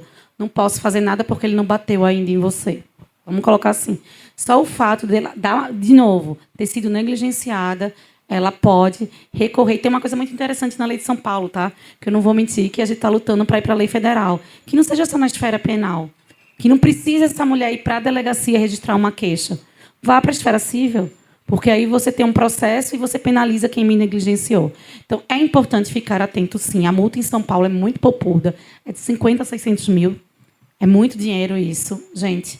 Inclusive, vai também para restaurante, tá? Se você tem um restaurante que você faz samba, que você tem ali evento, serve drink, também está englobado. Então, é importante entender que ter governança, ter um lugar também onde, por exemplo, esse elo que falhou, que é o segurança, que essa mulher possa pedir ajuda e notificar, olha, pedir ajuda, e aí você tem uma capacidade de resposta, de isolar naquela situação daquele elo que falhou, também é muito importante. Por isso que a lei fala também da obrigação de ter cartazes, né? O cartaz, que é do Estado, fala, chame a polícia.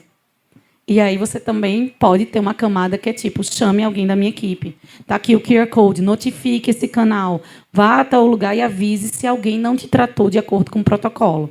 Então, são mecanismos inteligentes que você consegue ir aí administrando, né? Tantas camadas que você tem quando você faz um evento.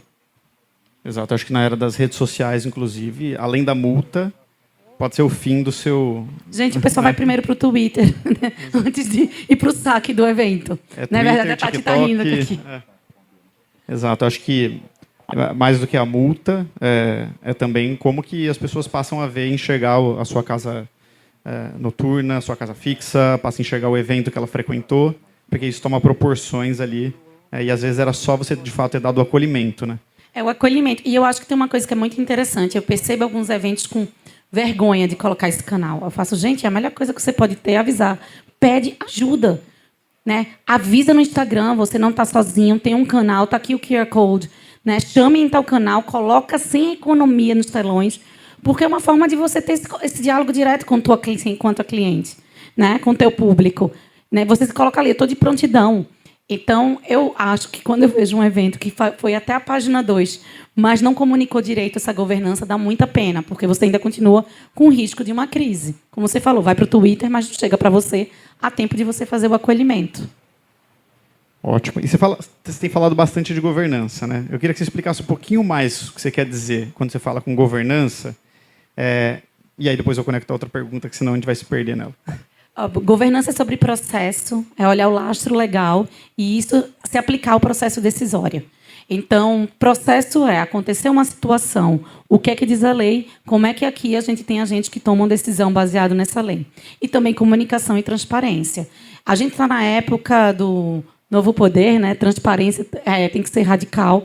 Então, realmente, você, às vezes, tem que dizer, olha, eu errei, estou aqui contornando, e a decisão é essa. Com base na legislação, a gente vai fazer essa reparação ali. Às vezes, é muito melhor do que simplesmente ignorar aquilo que aconteceu e esperar estourar na rede social, ou num processo, ou numa notificação do Ministério Público. Mas o que a gente quer falar é, olha o planejamento, olha o que tem de lei, olha seus gaps, cria processo, cria canal de comunicação e processos decisórios integrados à lei que sejam rápidos, para você mitigar a crise. Ótimo.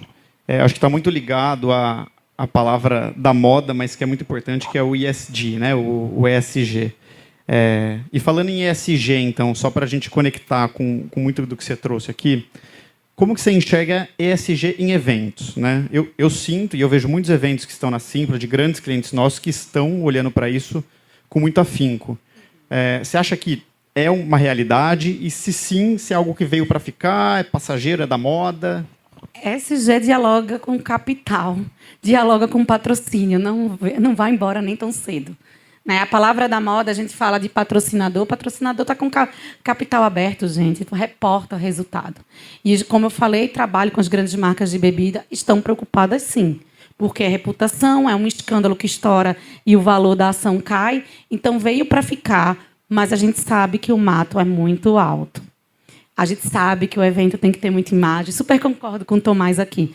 Mas não adianta dizer, olha, é um evento para mulher. E aí, quando olha uma situação dessa... Cadê o protocolo? Aqui, presenças negras, somos da diversidade, tem um caso de racismo. E aí? Porque você não tem controle sobre quem entra no seu evento. Você tem controle sobre a governança e como você lida com a situação. Então, a discussão que eu escuto muito é que vai ter prêmio, vai ter reconhecimento. Acho que tem boas produtoras fazendo, sim, mas se divulgando pouco. É isso. Eu fico, às vezes, com a sensação tipo, cara, tu é SG há algum tempo e não consegue falar isso, promover isso, quando as próprias marcas também estão olhando, porque passa por reputação. Então, não acho que vai embora, acho que já tem gente cuidando disso. E tem lei, né, gente? E o S, que é do social, fala sobre diversidade, fala sobre gênero, mas fala, quando fala de governança, de lei. Então, não adianta você fazer um posicionamento lindo, quando a gente está olhando com a lupa do SG, e a governança olhando para a regulamentação não está ali implementada. As pessoas acham que SG, muitas vezes, é árvores, né? Vamos replantar. Abraçar a árvore. E tem lei de reciclagem, você tem lei de gestão de resíduo. Né? Então... Exato. Ana, muito interessante, acho que tudo que a gente trouxe aqui e falar desse respeito às mulheres, principalmente nesse mês de março. Né? E é muito, muito importante a gente ver que o Congresso Nacional e as casas legislativas locais têm se movimentado para atender esses anseios da sociedade. Tantos casos que a gente está aí vendo, você trouxe um exemplo de Recife, tem um exemplo mais recente do Daniel Alves. A gente tem aquele exemplo em BH da menina que estava alcoolizada no Uber e ela já estava fora do evento, mas o Uber deixou ela na calçada e aconteceu o que aconteceu. Uma fatalidade, praticamente, na vida dessa menina. E, obviamente, a lei está ali, a lei traz as diretrizes, a lei ela é para ser cumprida, ela existe para isso, e para ser respeitada, mas para além da lei, né? Quando a gente fala no respeito às mulheres como um todo, que mais que a gente pode fazer aqui? Qual seria a dica para essa plateia que a gente está aqui, enquanto produtores de eventos, que a gente consegue fazer, seja no nosso dia a dia, seja no evento específico, seja quando a gente faz divulgação nas mídias sociais? Eu gostaria que você trouxesse aqui algumas palavras. Antes de até pular para a minha resposta, foi bom você ter trazido o caso de BH, gente, que um ponto de atenção que a lei federal traz, a lei de São Paulo também traz. Mulher sem autonomia, porque exagerou na bebida, se exagerou na droga de forma voluntária ou involuntária. Vale dizer que eu faço grandes eventos e cada vez mais recebo mulheres que foram dopadas por homens durante o evento de forma involuntária. É um ponto de atenção, sim, que a lei diz que uma mulher sem autonomia ela tem que ser levada para o hospital. Então, se preparem para isso, porque se terminar o evento e tiver uma mulher, e foi muito inspirado no caso de BH, por isso que eu digo que é uma lei que está escutando o clamor da sociedade, ele teria que ter levado ela para uma UPA ou para um hospital, não é nem para a polícia, tá? É para deixar dentro da autoridade médica. Mas voltando para a tua pergunta, a gente até conversava um pouquinho antes aqui, que a gente falava da importância do cuidado, né? E a gente fala muito aí dessa política do cuidado com todos, porque é muito difícil você também pensar como é que eu vou pedir que aquele funcionário ou funcionária cuide de uma colaboradora, de uma cliente, se ele também não é cuidado. É uma questão de respeito 360. E passa pelas relações de trabalho no dia a dia. Quando a gente fala de violência de gênero, não é só a violência física, não é só a violência psicológica, que é a ameaça, não é só a violência sexual, é também a violência simbólica do machismo. E, infelizmente, as microviolências que a gente vê, tanto enquanto cliente, eu tenho uma série de frases, gente, do que minhas clientes já escutaram em evento por terem sido negligenciadas quando foram pedir ajuda, como também das funcionárias. Então, falar de respeito, e respeito no dia a dia, é extremamente importante. E vale lembrar, já que a gente está falando de lei, que misoginia, que esse ódio à mulher, o ataque à mulher, está no Congresso para ser criminalizado, tanto quanto o racismo e a homofobia.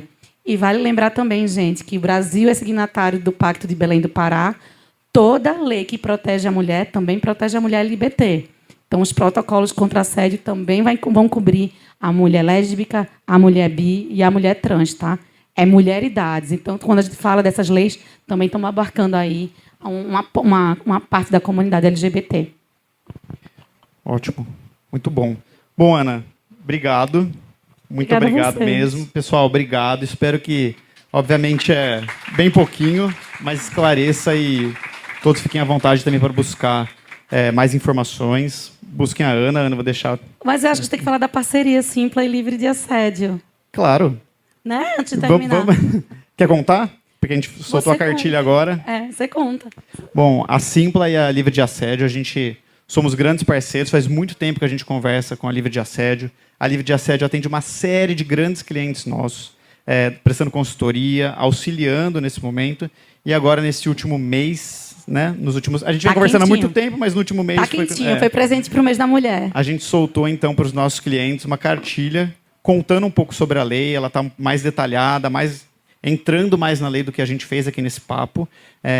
Obviamente... Estamos fortalecendo essa parceria. Alô, Tomás, também, aqui cuida de homologados. Eu venho conversando muito com a Ana para a gente fortalecer cada vez mais isso, porque a Simpla também está de olho nisso, né? No respeito à mulher, olhando para isso e como que a gente consegue conduzir também os nossos clientes com esse olhar, para que não só se adequem à lei porque é lei, mas que também tenham um olhar de respeito às mulheres nesse cenário, nesse novo mundo que a gente vive, que não tem mais espaço para violência. Exato, obrigada Simpla. Fico muito feliz, foi uma busca assim a gente já vem conversando há muito tempo, mas quando eu vejo também homens aliados, porque é advogado, tá, gente? Advogado podia dizer não quero, mas foi super aliado, o pessoal do marketing, a CEO é mulher, a Bruna, que é CMO, que é mulher, né? É assim que a gente começa a fazer mudança. Eu sempre digo, mês da mulher, para de me dar flor, para de dizer que eu sou poderosa, cuida de mim. O pessoal fala tanto de empatia. Empatia é ação, gente. É o que a gente se coloca ali intencionalmente para cuidar das pessoas. Muito obrigada. Obrigado, pessoal. Então, gente, para quem não me conhece, né, me chamo Ana GB, sou produtora artística e executiva em Salvador desde 2016. Agora estou como analista de relacionamento na Simpla e estou muito feliz com esse evento acontecendo na cidade, porque assim como cada um de vocês, né, que são produtores, que estão no mundo do entretenimento, no mundo corporativo, a gente sente falta, né, desse calor humano, dessa troca entre produtores e entre empresas do setor, né? Então, o Simplifique é para isso. Então, muito obrigada por vocês estarem aqui até agora. E queria agradecer também por vocês terem aceitado esse convite, né, de estar aqui com a gente, porque isso é muito importante. E a gente vai falar agora sobre como é que a gente movimenta essa cidade pós-carnaval. E isso veio muito forte para mim quando a gente começou a pensar, né, sobre o tema do bate-papo, porque é o sentimento não só como produtora, mas como pessoa que frequenta os eventos também, de o que é que a gente faz depois que acaba o carnaval, né? Para onde é que a gente vai? Né? Como é que a gente movimenta? Então, a gente se conforma que é uma baixa estação e todo mundo fica dentro de casa, os produtores ficam doidos, cadê o trabalho, né? E aí, quando chega o verão, não tem nem produtor para tanto evento, né? Porque a gente fica louco, cheio de eventos. E aí, daqui a pouquinho, né, acho que cada um vai ter um momento para se apresentar e falar um pouco mais também sobre o que faz, que a gente preparou aqui algumas perguntas mais direcionais. Mas a primeira pergunta que eu queria fazer para vocês era como é que vocês enxergam, né, esse calendário anual da cidade e o que é que muda, né, após a temporada do verão? Né? Que sentimento é esse que fica? Ou como é que vocês enxergam o mercado, o próprio público também, que a gente entende que a parte de turismo fica um pouquinho mais fraca também. Então, fiquem à vontade. Posso começar, então? Pode. Boa noite, pessoal. Meu nome é Moacir Vilas Boas. Eu, como já fui apresentado, eu sou proprietário da Alcance Produções, que é uma empresa de produção de eventos aqui de Salvador. A gente atua mais Bahia e Sergipe, interior do estado também. Minha formação é em publicidade e eu estou presidente da Associação Baiana das Produtoras de Evento. Gostaria, antes de mais nada, de vender meu peixe. Quer dizer, o nosso peixe. Vou falar dela daqui a pouco. Né? E pedir que vocês se associem, né, à ABAP e à ABRAP também, que é a Associação Brasileira, tem a nacional e são associações diferentes. É muito importante que o setor esteja unido justamente para a gente conseguir superar, né, as dificuldades. Com certeza, se não fosse, inclusive, a ABRAP, que é a Associação Brasileira, a nacional, a PERSE não teria acontecido. Inclusive, agora a PERSE está para ser derrubada, né, por conta da medida provisória do Haddad, e toda a movimentação, engajamento e lobby que a ABRAP fez em Brasília já conseguiram, não sei se vocês estão atualizados com relação a isso, mas ontem já saiu a notícia que eles tiveram reunião, né, com a cúpula de Brasília e tal, e a PERSE já vai sair da medida provisória, mas para ser debatida, discutida, mas, enfim, a gente meio que pulou uma fogueira. Então, a existência e a presença de associações, né, como a ABRAP, como a ABAP, como várias outras, é muito importante para que o nosso setor cresça e para que a gente se fortaleça. Então, todos aqueles que tiverem interesse, a gente tem redes sociais, enfim, é fácil encontrar a gente, é só colocar a ABAP, Associação Baiana das Produtoras de Evento. Inclusive, nós estamos já para ter uma nova reunião de diretoria e votação, porque eu já estou há mais de 2 anos como presidente, já era para ter sido substituído, então eu preciso que vocês entrem e se candidatem, inclusive. Sobre o... Como é que você... sobre a agenda. Por incrível que pareça, como o tema, né, dessa mesa é exatamente os desafios pós-carnaval. Na verdade, a gente sabe que os desafios não são só pós-carnaval, é antes, durante e depois do carnaval, né? É um tema bem complexo e extenso. Daria para a gente ficar aqui, com certeza, a noite toda falando sobre os desafios que nós, produtores, passamos para colocar o nosso evento na rua, para fazer com que ele aconteça e para conseguir tirar algum lucro dele. Mas eu listei 3, eu vou falar de um primeiro, porque foi exatamente o que ela tocou, a questão do calendário da cidade. Para mim é um grande desafio, né? Um dos grandes desafios que a gente tem aqui em Salvador, né, na Bahia, digamos assim, é a concorrência com o poder público, com a quantidade de eventos que o poder público coloca nas ruas e que concorre diretamente com a gente, né? Sem um calendário e a gente sendo pego de surpresa. Porque, assim, a gente já teve uma conversa com a prefeitura, principalmente durante o processo da pandemia, para falar exatamente sobre isso. É importante que a cidade tenha um calendário claro e transparente para que o produtor de eventos possa se programar, se organizar. Porque muitas vezes a gente começa a organizar os eventos, muitas vezes não, na grande maioria das vezes, com um ano de antecedência, com muitos meses de antecedência. E aí você se planeja tudo para fazer um evento naquela data e, de repente, surge uma grade de evento na cidade dizendo Festival no Rio Vermelho com 50 atrações gratuitas. E aí, de repente, surge o aniversário da cidade com 10 horas de chiclete com banana. E aí, o que acontece com aquele produtor que pegou aquela pauta na concha acústica no mesmo fim de semana dos dias 6 e 7, ou é 5 e 6, eu não sei. O que é que acontece com essa pessoa? Né? Então, assim, eu acho que isso é lógico que faz parte, né? A cultura faz parte, né? O acesso à cultura faz parte, o poder público tem essa obrigação, porque não só de pão vive o homem, mas é preciso que as duas partes dialoguem. É por isso que precisa ter um diálogo do setor com o poder público. É preciso haver uma agenda clara na cidade, para que o produtor saiba, olha, tal data a cidade faz aniversário, a gente pode até não saber quem é a atração, mas eu já vou me programar, porque eventos de determinada natureza a gente já não consegue realizar. Olha, tem a festa de Iemanjá, então a gente já sabe que no dia 2 tem aquilo ali acontecendo. Olha, no fim do ano, então, essa clareza no calendário da cidade é uma coisa importante e é um dos grandes desafios que, com certeza, o setor tem com o poder público, que hoje, eu digo sem o menor problema, é um dos nossos maiores concorrentes. Azul, e você já até respondeu uma segunda parte de perguntas que eu ia fazer, mas aí eu já vou adiantar, porque aí Gabi e Pedro ficam à vontade também, né? Que seria quais são esses desafios, né? Então a gente tem essa questão do calendário, mas a gente também tem esse desafio. Como você falou, é pré, é durante, é pós-carnaval, mas a gente sabe que quando o negócio aperta, é quando chega abril, que a gente olha para a cidade, chove, ninguém sai de casa, que é todo mundo de açúcar, né? Então, como é que faz para tirar essa galera de dentro de casa, né? Boa noite, eu sou Gabi da Oxa, eu sou produtora e também sou dona do Bom Bar, né? Um bar que fica localizado lá no Rio Vermelho. E hoje a gente sofre muito com essa sazonalidade, principalmente o setor de bares e restaurantes.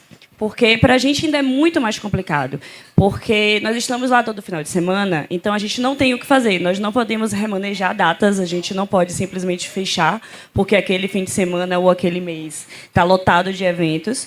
Então a gente fica tendo que nadar contra a corrente o tempo inteiro para tirar leite de pedra mesmo, literalmente. No caso do Bom Bar, a gente ainda se beneficia com o nosso horário, que ele é mais estendido, então a gente acaba sendo after de vários desses eventos, sejam os eventos privados ou públicos. Porém, uma outra leva de bares e restaurantes que não funcionam até tarde sofrem muito com isso. Salvador, o público de Salvador tem um grande problema com o horário, ninguém sai cedo. Então, os bares que abrem às 18 horas, que abrem às 17 horas, sofrem muito com isso. Nós já remanejamos o nosso horário diversas vezes para que a gente conseguisse ali ter menos prejuízo com essa sazonalidade do horário, né? Então, hoje, eu enxergo que esse movimento que vem acontecendo para tornar Salvador um epicentro de cultura, um epicentro de eventos, ele precisa desse entendimento com a prefeitura e com o governo quanto à necessidade de preparar a cidade para isso. Porque de nada adianta esse movimento inteiro de marcas vindo para a cidade, grandes eventos vindo para a cidade, grandes festivais vindo para a cidade, e esse diálogo com o setor que já existe aqui, ele não aconteça não só quanto a datas, mas também quanto a formatos. É preciso se entender o formato que o público consome para que todos possam ter a oportunidade de movimentar o setor e todos possam ter a oportunidade de ser beneficiado com isso. Não dá para ser só um setor, só um segmento, só um grupo específico, né? Então, hoje, nosso maior desafio, sem dúvidas, é a sazonalidade. A gente funciona de quarta a domingo e, assim, temos aqui outros donos de bares, temos Bruno, que está lá no Rio Vermelho também, com o Eco. Ele sabe o que eu estou falando. O desafio enorme que a gente tem de levar pessoas para a rua quarta, domingo, e a gente está ali, tentando, porque a gente precisa continuar fazendo isso durante o ano inteiro, para que no verão a gente possa colher esses frutos, e é muito difícil. Então, assim, eu acho que um dos principais pontos, de fato, é esse, doutrinar e educar o público a consumir o que a gente tem aqui durante o ano todo, para além de trazer turistas o ano todo e fazer eles entenderem que Salvador está longe de ser só o verão. Obrigada, Gabi. Antes só de você falar, já fui no evento da Anshan, né? E apesar de ser conhecido como um evento corporativo, né? Então a gente, quando trabalha com entretenimento, com cultura, tem aquela coisa, né? As pessoas fazem uma divisão assim, né? Isso daqui é corporativo, tem que usar gravata, não vou. Esse daqui é arte, é cultura, é entretenimento, oba-oba, estou ali disponível, né? E quando eu fui, eu consegui perceber o quanto a gente perde dividindo isso tudo, porque eu estou hoje enquanto analista de relacionamento de etiqueteria, mas lá tinham pessoas que vendem cursos, né, que vendem consultorias, ou eu, até enquanto produtora, freelancer, tem pessoas que fazem alguns eventos. Podem não ser os maiores eventos do mundo, mas são pequenos eventos que precisam de pessoas que têm experiência na área, né? Então, o quanto a gente começa a dividir isso e o quanto a gente perde a oportunidade de conhecer pessoas e fazer conexões, porque a gente não se permite estar nesses espaços. E aí, me conte. Bem, boa noite a todos. Meu nome é Pedro Dornas. Recentemente assumi, de fato, a gerência regional da Anshan. A Anshan é a Câmara Americana de Comércio, a American Chamber of Commerce, na tradução do inglês. Me solidarizo com vocês, mas, de fato, eu tenho 33 anos, sou de Aracaju. Acho que logo meu sotaque de boa noite vai sair, vocês vão perceber um pouco mais. Meus pais são produtores de eventos, eles são fundadores de Micareta também. Sei o tanto de provocação que o poder público pede para que a gente mude o tempo inteiro. Eu fui para uma vertente que eles não trabalhavam, que era do corporativo e da previsibilidade de receita, né? Nos bastidores aqui eu falava que na quinta, na sexta, no sábado e no domingo são os meus dias de descanso, porque eu faço segunda, terça e quarta em horários comerciais. E na contramão disso tudo, eu busco sempre no evento corporativo descobrir o máximo o que é que o meu cliente quer. Amanhã eu vou fazer um evento da Anshan sobre inteligência artificial no mercado de energia. É um evento para 30 pessoas. Não vou falar número, mas é uma cota de patrocínio super alta, mas vai ser um público seleto para aquele grupo. Então eu faço para o meu patrocinador entender e mostro com métrica e com número que aquele evento é o melhor canal de aquisição que ele pode ter para aquele momento. Então eu tento sempre mostrar para o meu cliente, associado a Anshan e patrocinador, que existe também o outro lado da moeda. E por estar no outro lado da moeda, e aí eu falando especialmente da minha família, muitas vezes, e eu sei a dificuldade do mercado, a gente buscava o patrocínio não para conectar a marca com aquele público, não com aquela pessoa, mas sim para pagar a conta do evento. E acho que hoje, especialmente em entretenimento, paga a conta do passado. E, obviamente, teve pandemia, o setor inteiro foi impactado. Você foi muito feliz, Moacir, quando falou da parte do Pérsia e por conectar marcas a pessoas. Depois eu falo com você sobre um escritório especial. Mas e depois? O governo, a gente já sabe que são os interesses próprios que regem aquele departamento em especial. Mas como fica a produção? Como é que a gente pode dar um passo a mais e prever certos movimentos que vão acontecer? Então, eu optei para o evento corporativo em especial. Nos outros blocos, muitos foi falado sobre assédio. E aí eu queria também falar sobre o poder público, que fez uma ação muito bacana aqui no Santo Antônio Além do Carmo, que os bares dos banheiros têm os drinks específicos que mostram que você está sendo assediado. Então, quando você pede aquele drink para o garçom, ele já sabe que está tendo algum tipo de de movimentação imprópria, inadequada e abominável naquele sentido. Não tenho, acho que, outra palavra para poder fazer. Acho que a bola da vez é a conexão marcas e pessoas. Acho que, talvez eu esteja entrando em outros assuntos aí do nosso bate-papo. Mas eu sou fissurado em descobrir o que o meu cliente está querendo. Eu sei qual empresa que ele está, se tem relacionamento, se não tem, se tem filho, se não tem, se tem pet, se não tem. Aqui, especialmente futebol, é muito forte, se torce para qual time e tal. E quando eu monto a estrutura do evento, e os meus sempre são menores, até 40, 50 pessoas, mas 3 vezes na semana, 4 vezes na semana, eu sempre busco fazer um casamento de interesse entre eles para que eu tenha a fricção menor possível. É um pouco diferente do negócio de vocês, mas eu sei o que ele come, quando ele come, o momento que ele come, os interesses que estão regindo aquele cliente em especial. É diferente, mas não tanto, né? Porque, por exemplo, falando do bar e do restaurante, a gente realmente precisa ter essa sensibilidade de ler, pelo menos o nosso cliente mais assíduo.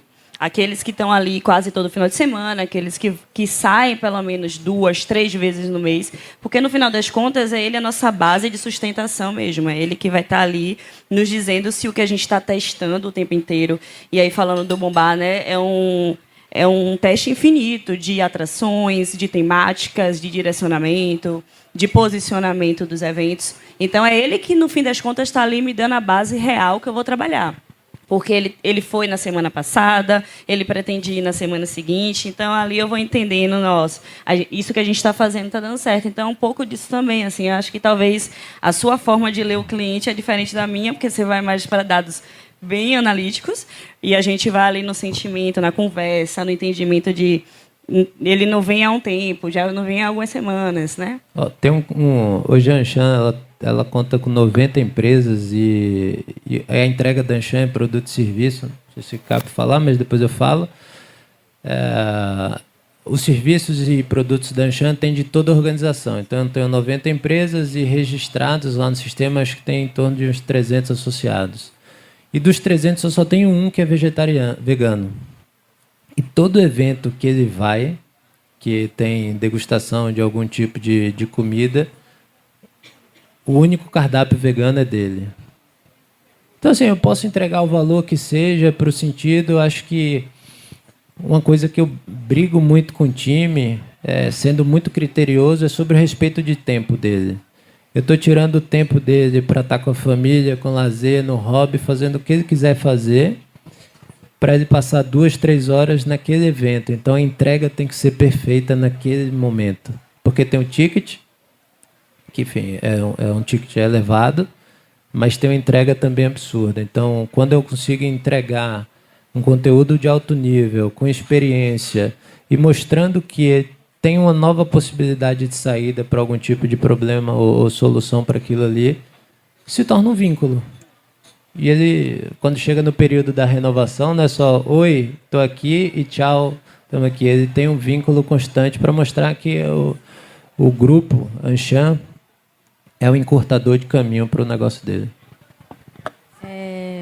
Você falou um pouco sobre seus eventos estar ali entre uma média de 20 a 40 pessoas. Em algum momento específico, existe um evento maior para você abraçar ali um público maior, ou você mantém essa quantidade de pessoas? Tem. Especialmente sobre estratégia de funil, eu faço 2 eventos grandes. São 2 eventos. O primeiro vai ser final de maio. Vou falar o tema aqui, que é o mercado do canabidiol, que é o mercado bilionário. A gente vai falar sobre negócio, cannabis. E o segundo evento, que é no segundo semestre, é sobre o mercado BET. O quanto esse mercado BET impacta as novas gerações que estão vindo e o futuro. Então, esses eventos eles têm a capacidade de ampliar a discussão para o mercado, abrir o funil para que novas empresas, novos clientes conheçam o produto Anshan e que, obviamente, venda, né? A gente faz as coisas para poder vender a estratégia. Mas esses 2 eventos eles são para 1.800, 2.000 pessoas. Razoável. Dá para lotar um trapiche. O centro de convenções. Aí a gente tem, né, voltando um pouquinho para a parte de calendário, só para, como ele já falou até dos 2 eventos, né, que ele tem, que são... Outro desafio para falar. Hã? Tem outro desafio para falar. Pronto. Você vai responder essa daqui, você vai contar todos os seus desafios. Eu vou deixar você abrir seu coração agora. A gente tem aí esse calendário, né? 2 de fevereiro, que é muito potente para a gente. Esse ano a gente teve um verão tão curto que saiu emendando Natal, Ano Novo, Furdunço, 2 de fevereiro, Carnaval. E aí, quando a gente pensou que ia acabar, aí veio o tal do Viva Verão. Então, nunca acaba, né? Mas a gente está chegando no momento onde a gente está vendo aí as festas juninas, né, chegando. E a gente sabe que esse é o momento onde a gente expande esse horizonte para o interior da Bahia. Mas a gente também tem o 2 de julho, que, querendo ou não, a gente ganha uma forcinha ali, porque a independência da Bahia é feriado. Mas o que é que vocês veem como oportunidade, né, a mais para ser explorado dentro da cidade? A gente sabe que esse ano não tem muitos feriados, né? E aí, como é que a gente se apega, então, nessas datas, ou pensar em temas que não estão tão assim na cara, né, para que a gente corra atrás, né? Se o Bombá tem algum outro evento que seja grande, tão quanto o 2 de fevereiro, se você, né, dentro da ABAP, vê essa movimentação entre os produtores, ou você, enquanto produtor, se tem esse pensamento de fazer algo maior também, e contar um pouco sobre seus desafios. Pronto. Eu acho que a intenção de fazer eventos fora desse calendário festivo e tal, ao longo de todo o ano, todos nós temos, até porque a gente não vive só de sazonalidade, a gente quer fazer evento durante o ano todo. Mas o segundo grande desafio que eu iria falar é exatamente a falta de espaços culturais que a cidade não tem, né? Simplesmente Salvador, pela dimensão da cidade, pela importância da cidade, pela importância cultural que a cidade tem, nós temos pouquíssimos espaços culturais, né? Nós temos pouquíssimos teatros. Um único grande teatro para uma cidade como Salvador é uma vergonha. E como diz o ditado popular, quem tem um não tem nenhum.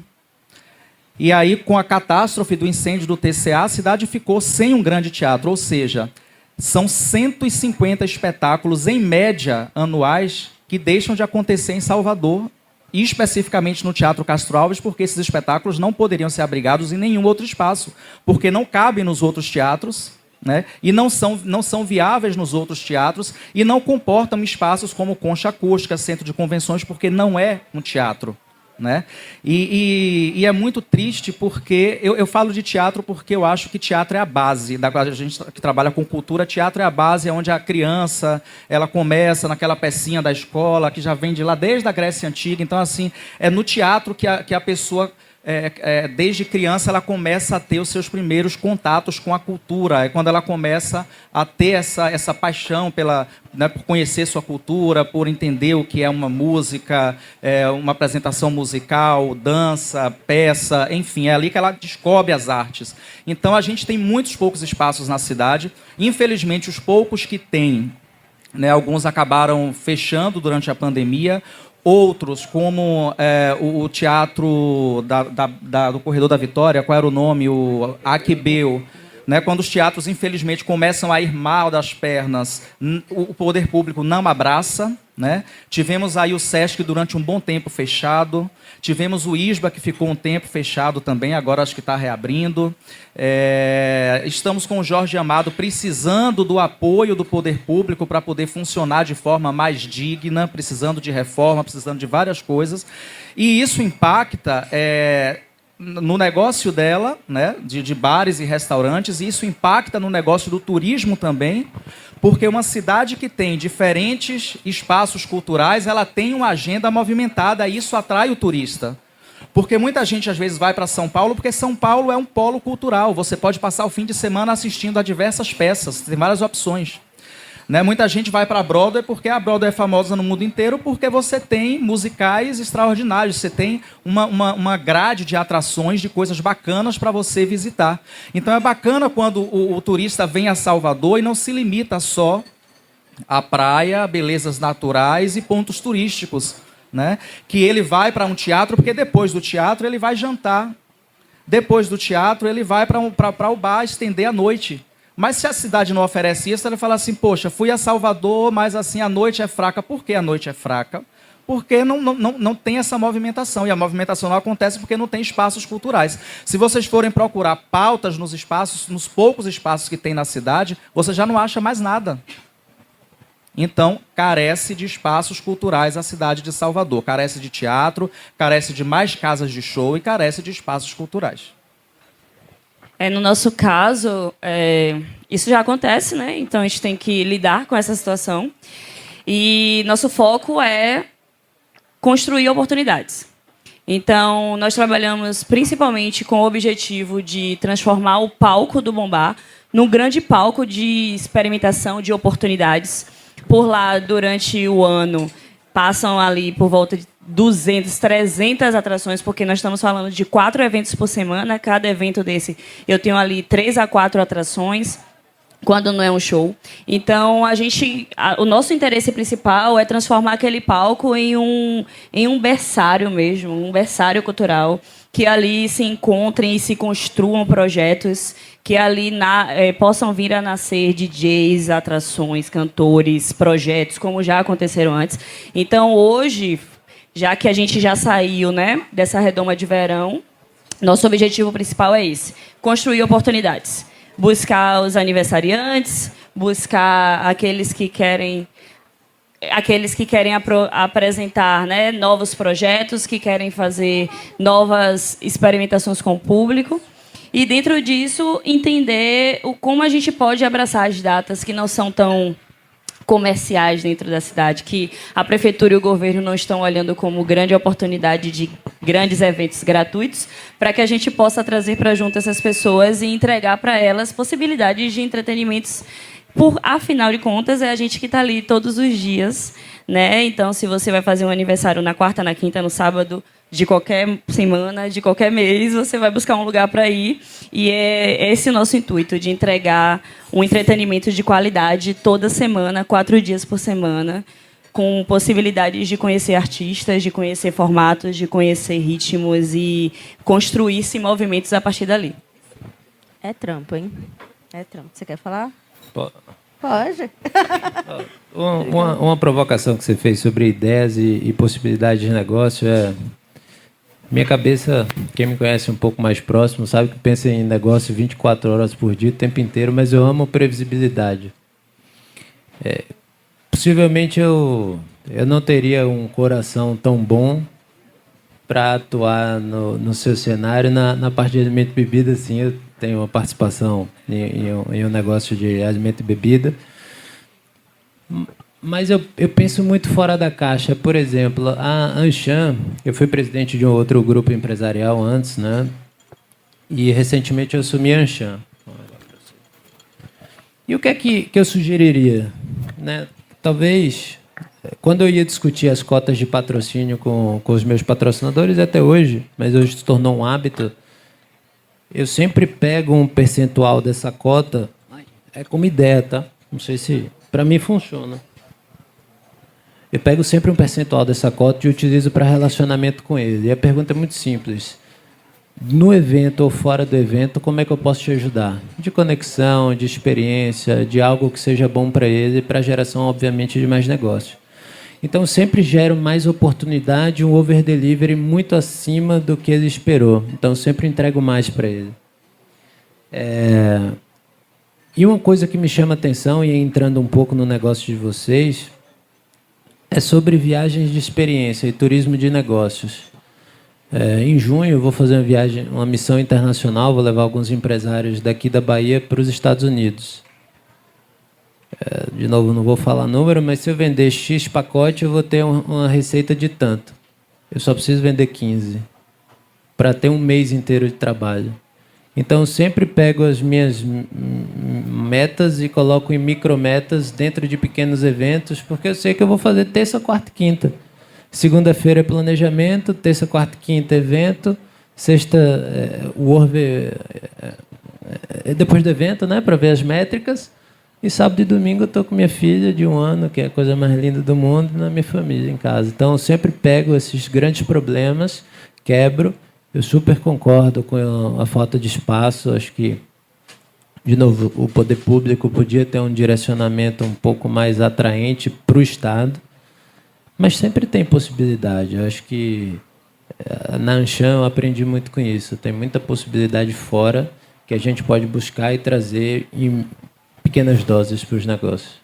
Total. A gente tenta buscar essas possibilidades justamente, né? Então, a gente amplia o diálogo com os hotéis, com os hostels, com as convenções. Então, sempre a gente tem ali convenção médica. Geralmente, as pessoas estão lá depois para curtir. São pessoas que já estão aqui na cidade e elas não estão fazendo nada, né?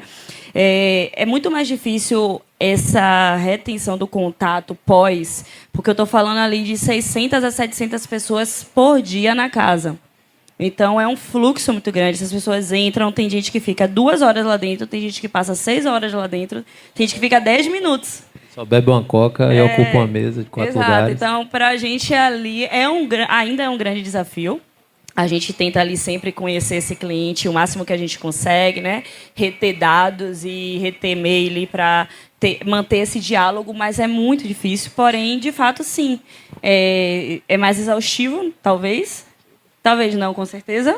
Mas a gente vai buscando ali novas formas de diálogo com novos setores para que a gente amplie aí essa possibilidade de reverter essas pessoas em um público, seja por uma noite ou seja aquele público fiel que vai passar aí sempre, né? E eu acho que o evento é para conectar marcas, pessoas. Acho que, inclusive, a gente pode pensar em algo para o corporativo e criar novas possibilidades de negócio. Eu acho que a gente conversando, depois vai ter o happy hour, a gente trocando de ideia, a gente sempre chega no ponto em comum. São mentes que querem fazer o negócio acontecer.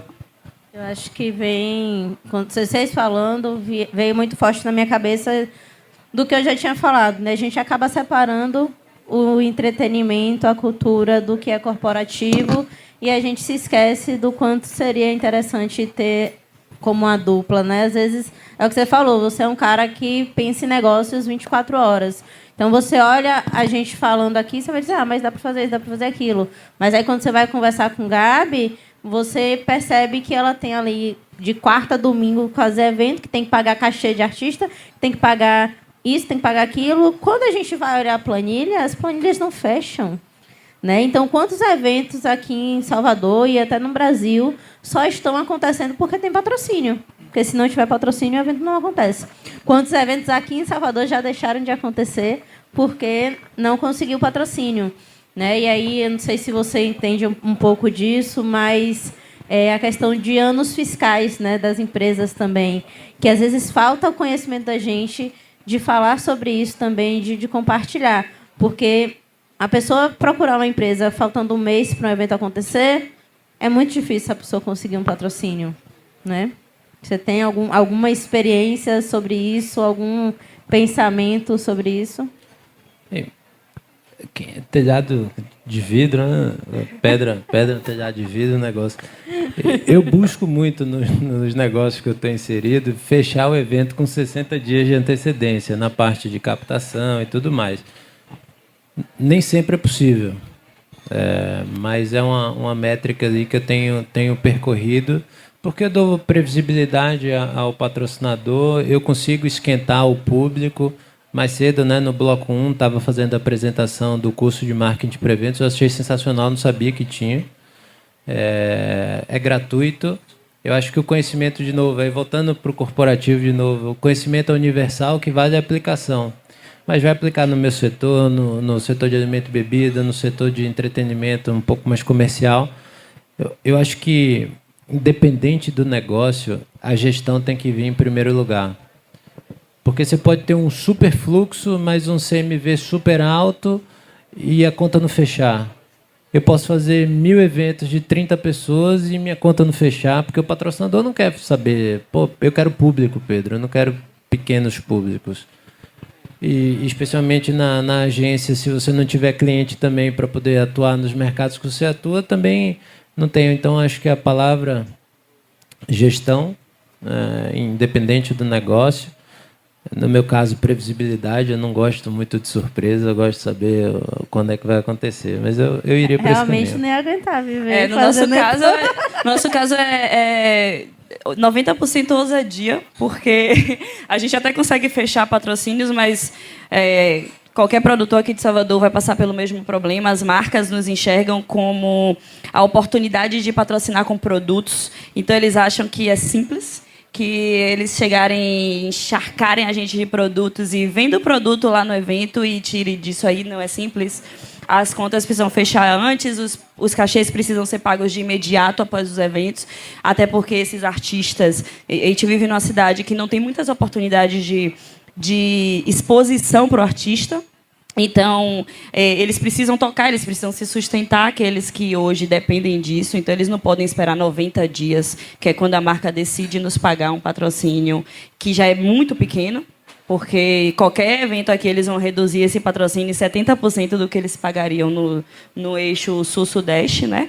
Então, é uma série de questões que, hoje, se a gente está fazendo evento aqui nessa cidade, é porque a gente é muito ousado e a gente quer continuar fazendo isso. Porque a conta não bate. Em Salvador, a gente tem uma grande dificuldade das pessoas pagarem o ticket. A gente tem que fazer exatamente. E quando paga, só paga muito próximo. Então, a gente já abre o evento sabendo que a gente vai ter que ter ali 40%, 50% de lista de convidado para que a gente consiga tornar essa festa bonita, potente, falada. E isso é muito complicado, porque vai virando uma... A gente tem ali o burocrático, né? A gente estava conversando mais cedo.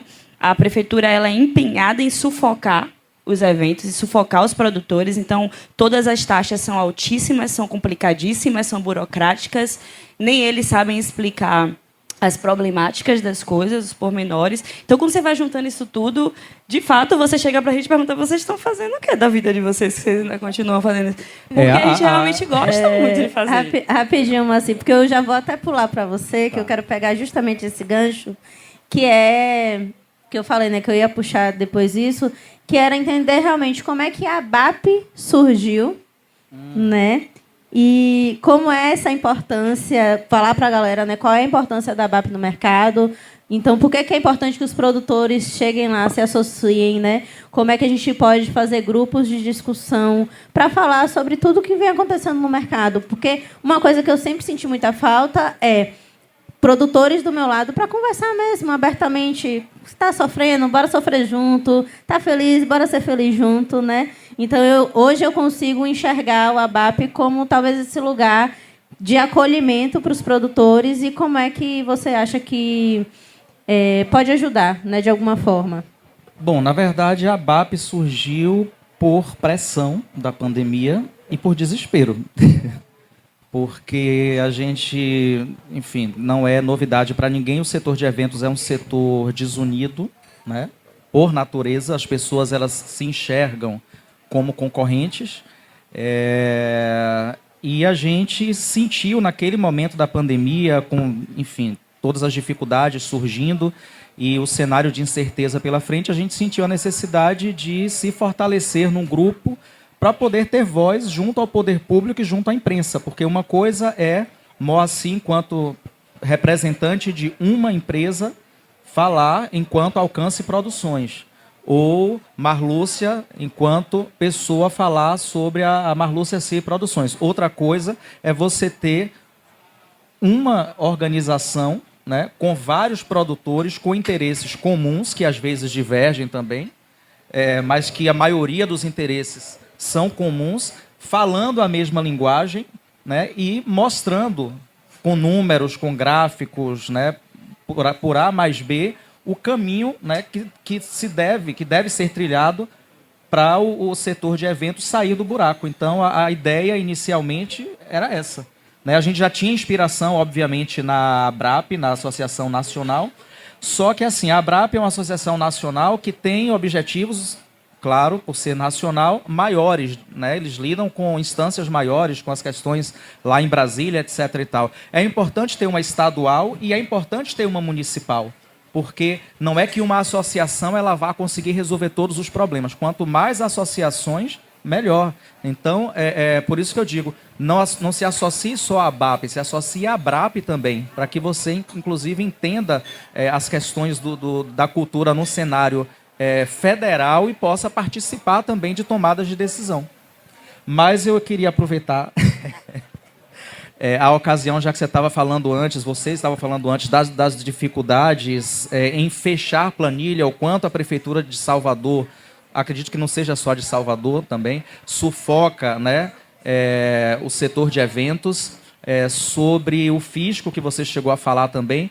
Nós temos um grande problema pela frente, que não foi sentido na sua total amplitude até agora por conta da PERSE, mas que vai ser sentido muito em breve, que é a questão do bilhete eletrônico que a Prefeitura de Salvador implantou aqui, e que obriga os produtores a emitir uma nota fiscal no valor bruto do evento ao final de cada evento.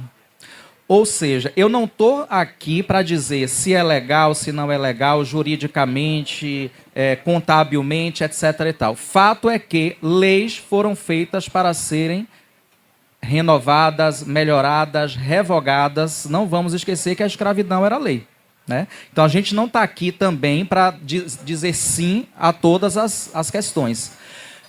As coisas chegam a patamares absurdos, né, que os legisladores se reúnem nas câmaras e fazem leis em cima de leis e impostos em cima de impostos, e de repente quebra o setor. Aí vem o que está se discutindo agora: desoneração.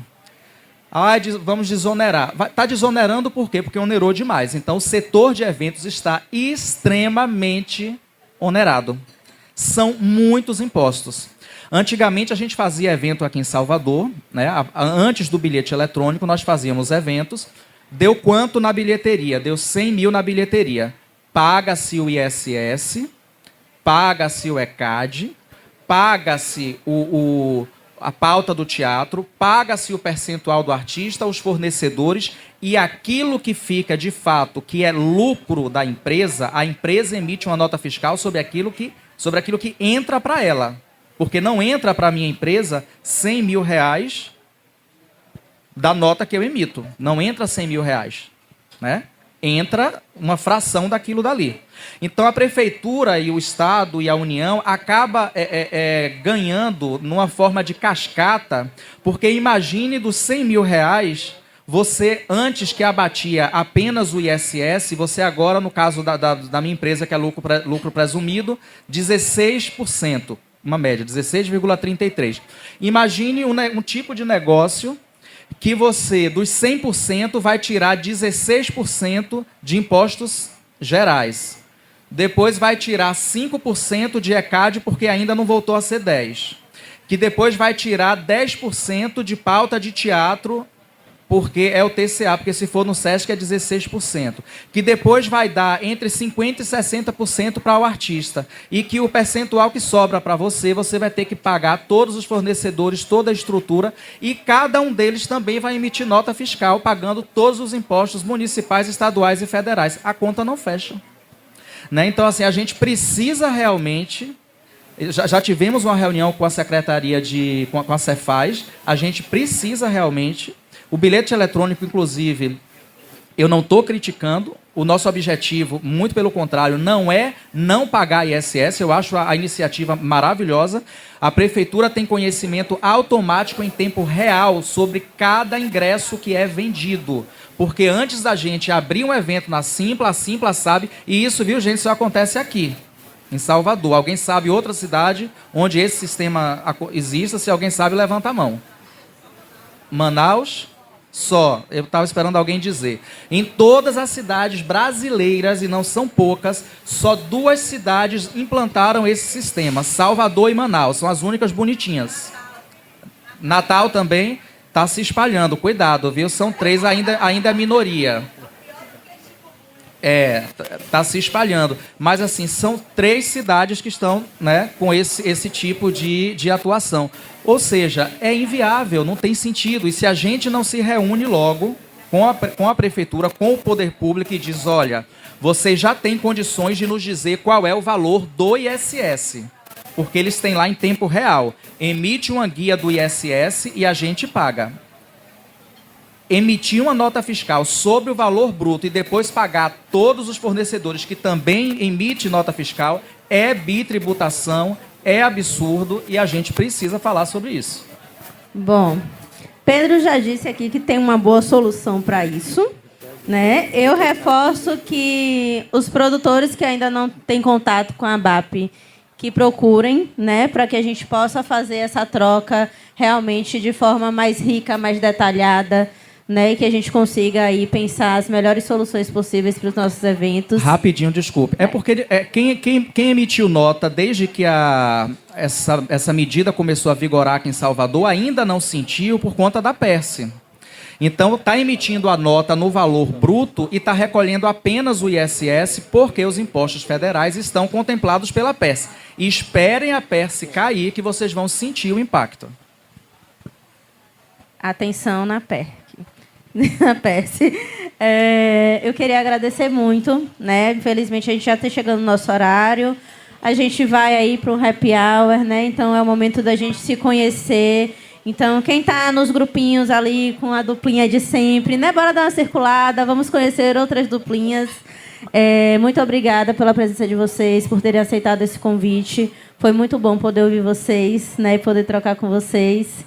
E vamos curtir agora, né? Muito obrigada. Eu só queria falar uma coisa que eu ia falar antes. Aproveitar que estamos aqui entre produtores e donos de espaços culturais e iniciativas. Salientar o quanto é importante, gente, a gente olhar para os artistas locais. Muitos artistas estão lançando seus trabalhos incríveis. Eles estão aí ávidos em busca de espaço para se apresentar, para construir suas plateias, para trazer o público para junto. Então, sempre que seja possível, assim, eu acredito, eu levanto a bandeira que a gente pode sim incluir nossos eventos 1, 2, 3 artistas locais juntos com os artistas nacionais. E mais importante que isso é entender que esses artistas não são tapa-buraco.